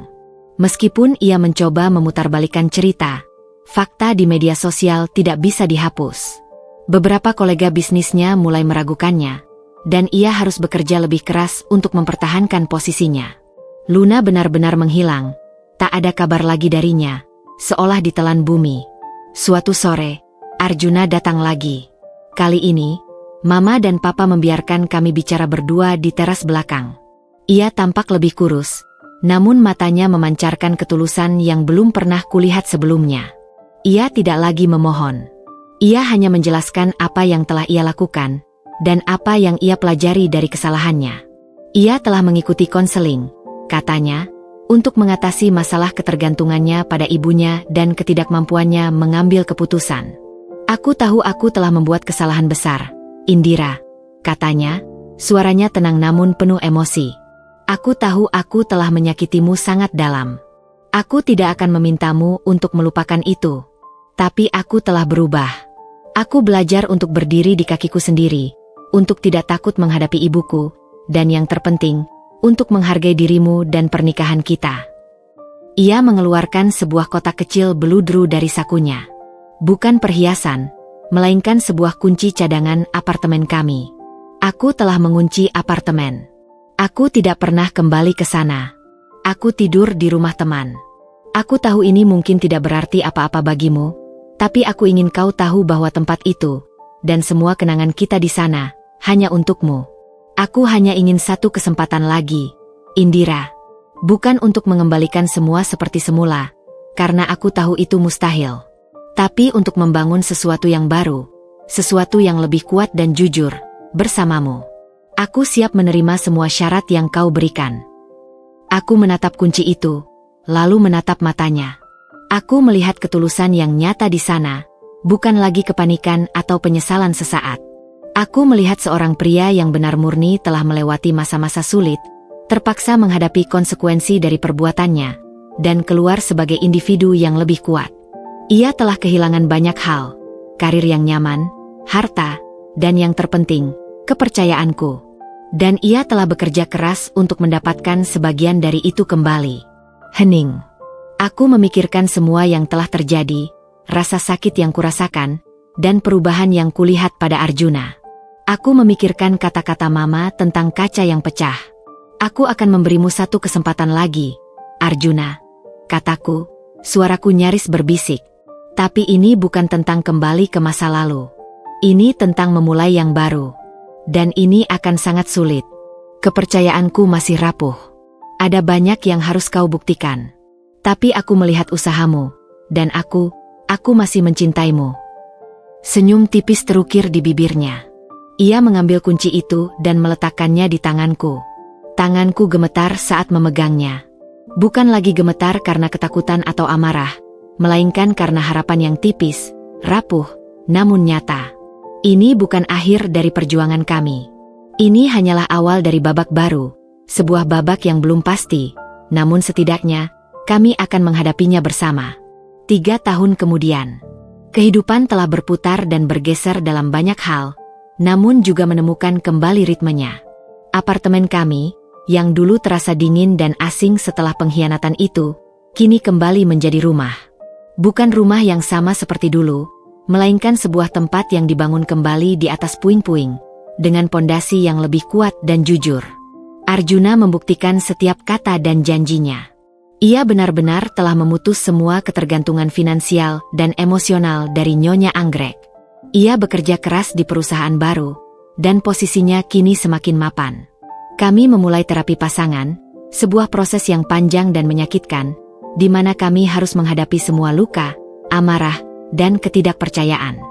Di sesi-sesi awal, aku seringkali masih enggan bicara, dan Arjuna hanya bisa mendengarkan dengan sabar, menanggung semua luapan emosiku. Tapi perlahan, dinding-dinding itu mulai runtuh. Aku belajar untuk memaafkan, bukan berarti melupakan, tetapi melepaskan beban yang menyesakan. Arjuna belajar untuk memahami arti komitmen, kejujuran, dan pentingnya membela orang yang ia cintai. Nyonya Anggrek, reputasinya memang tidak pernah sepenuhnya pulih. Ia masih menjadi sosialita. Namun gosip tentang gaun emerald itu terus membayanginya. Ia jarang menghubungiku, dan hubungannya dengan Arjuna masih tegang. Namun, ia tidak lagi mencoba mencampuri urusan rumah tangga kami. Ia bahkan sempat mengirimkan sebuah kartu ucapan Natal, yang meskipun dingin, menunjukkan sedikit tanda penerimaan. Luna tak pernah terdengar kabarnya lagi. Hubunganku dengan Arjuna tidak lagi sama seperti sebelum insiden itu. Tidak ada lagi kebohongan-kebohongan kecil. Tidak ada lagi rahasia. Kami jauh lebih terbuka, lebih jujur, bahkan dalam hal yang paling tidak nyaman sekalipun. Aku belajar bahwa cinta tidak selalu berarti sempurna. Terkadang, cinta berarti melewati badai, saling menyakiti, namun kemudian memilih untuk memperbaiki, membangun ulang, dan tumbuh bersama. Bekas luka memang ada, seperti kata Mama, namun bekas luka itu kini menjadi pengingat bahwa kami selamat dari badai, dan kami memilih untuk tetap bersama. Beberapa bulan yang lalu, kami menerima kabar bahagia. Aku hamil. Perasaan campur aduk meliputi diriku. Ada ketakutan akan masa lalu, namun juga kebahagiaan dan harapan yang meluap-luap. Arjuna menangis haru saat mendengar kabar itu. Ia kini jauh lebih perhatian, lebih protektif, dan lebih antusias menghadapi peran sebagai seorang ayah. Kemarin sore, saat aku sedang bersantai di taman belakang, Arjuna datang membawa sebuah bingkai foto. Itu adalah foto lama kami. Diambil saat kami pertama kali berpacaran. Kami berdua tersenyum lebar. Tampak begitu muda dan tanpa beban. Ia meletakkannya di meja samping tempat tidur kami. Untuk mengingatkan kita, katanya, suaranya lembut, tentang di mana kita bermula, dan seberapa jauh kita telah melangkah. Aku tersenyum. Bukan lagi senyum dingin penuh kepuasan dari malam pesta itu, melainkan senyum hangat yang dipenuhi rasa syukur dan harapan. Jalan yang kami tempuh memang tidak mudah, dan mungkin akan ada rintangan lain di depan. Namun, kami telah belajar bahwa bahkan dari kehancuran, sesuatu yang indah dan lebih kuat bisa dibangun kembali. Kisah kami bukanlah tentang akhir yang bahagia dari sebuah dongeng, melainkan tentang realitas sebuah cinta yang berjuang, terluka, namun memilih untuk tidak menyerah.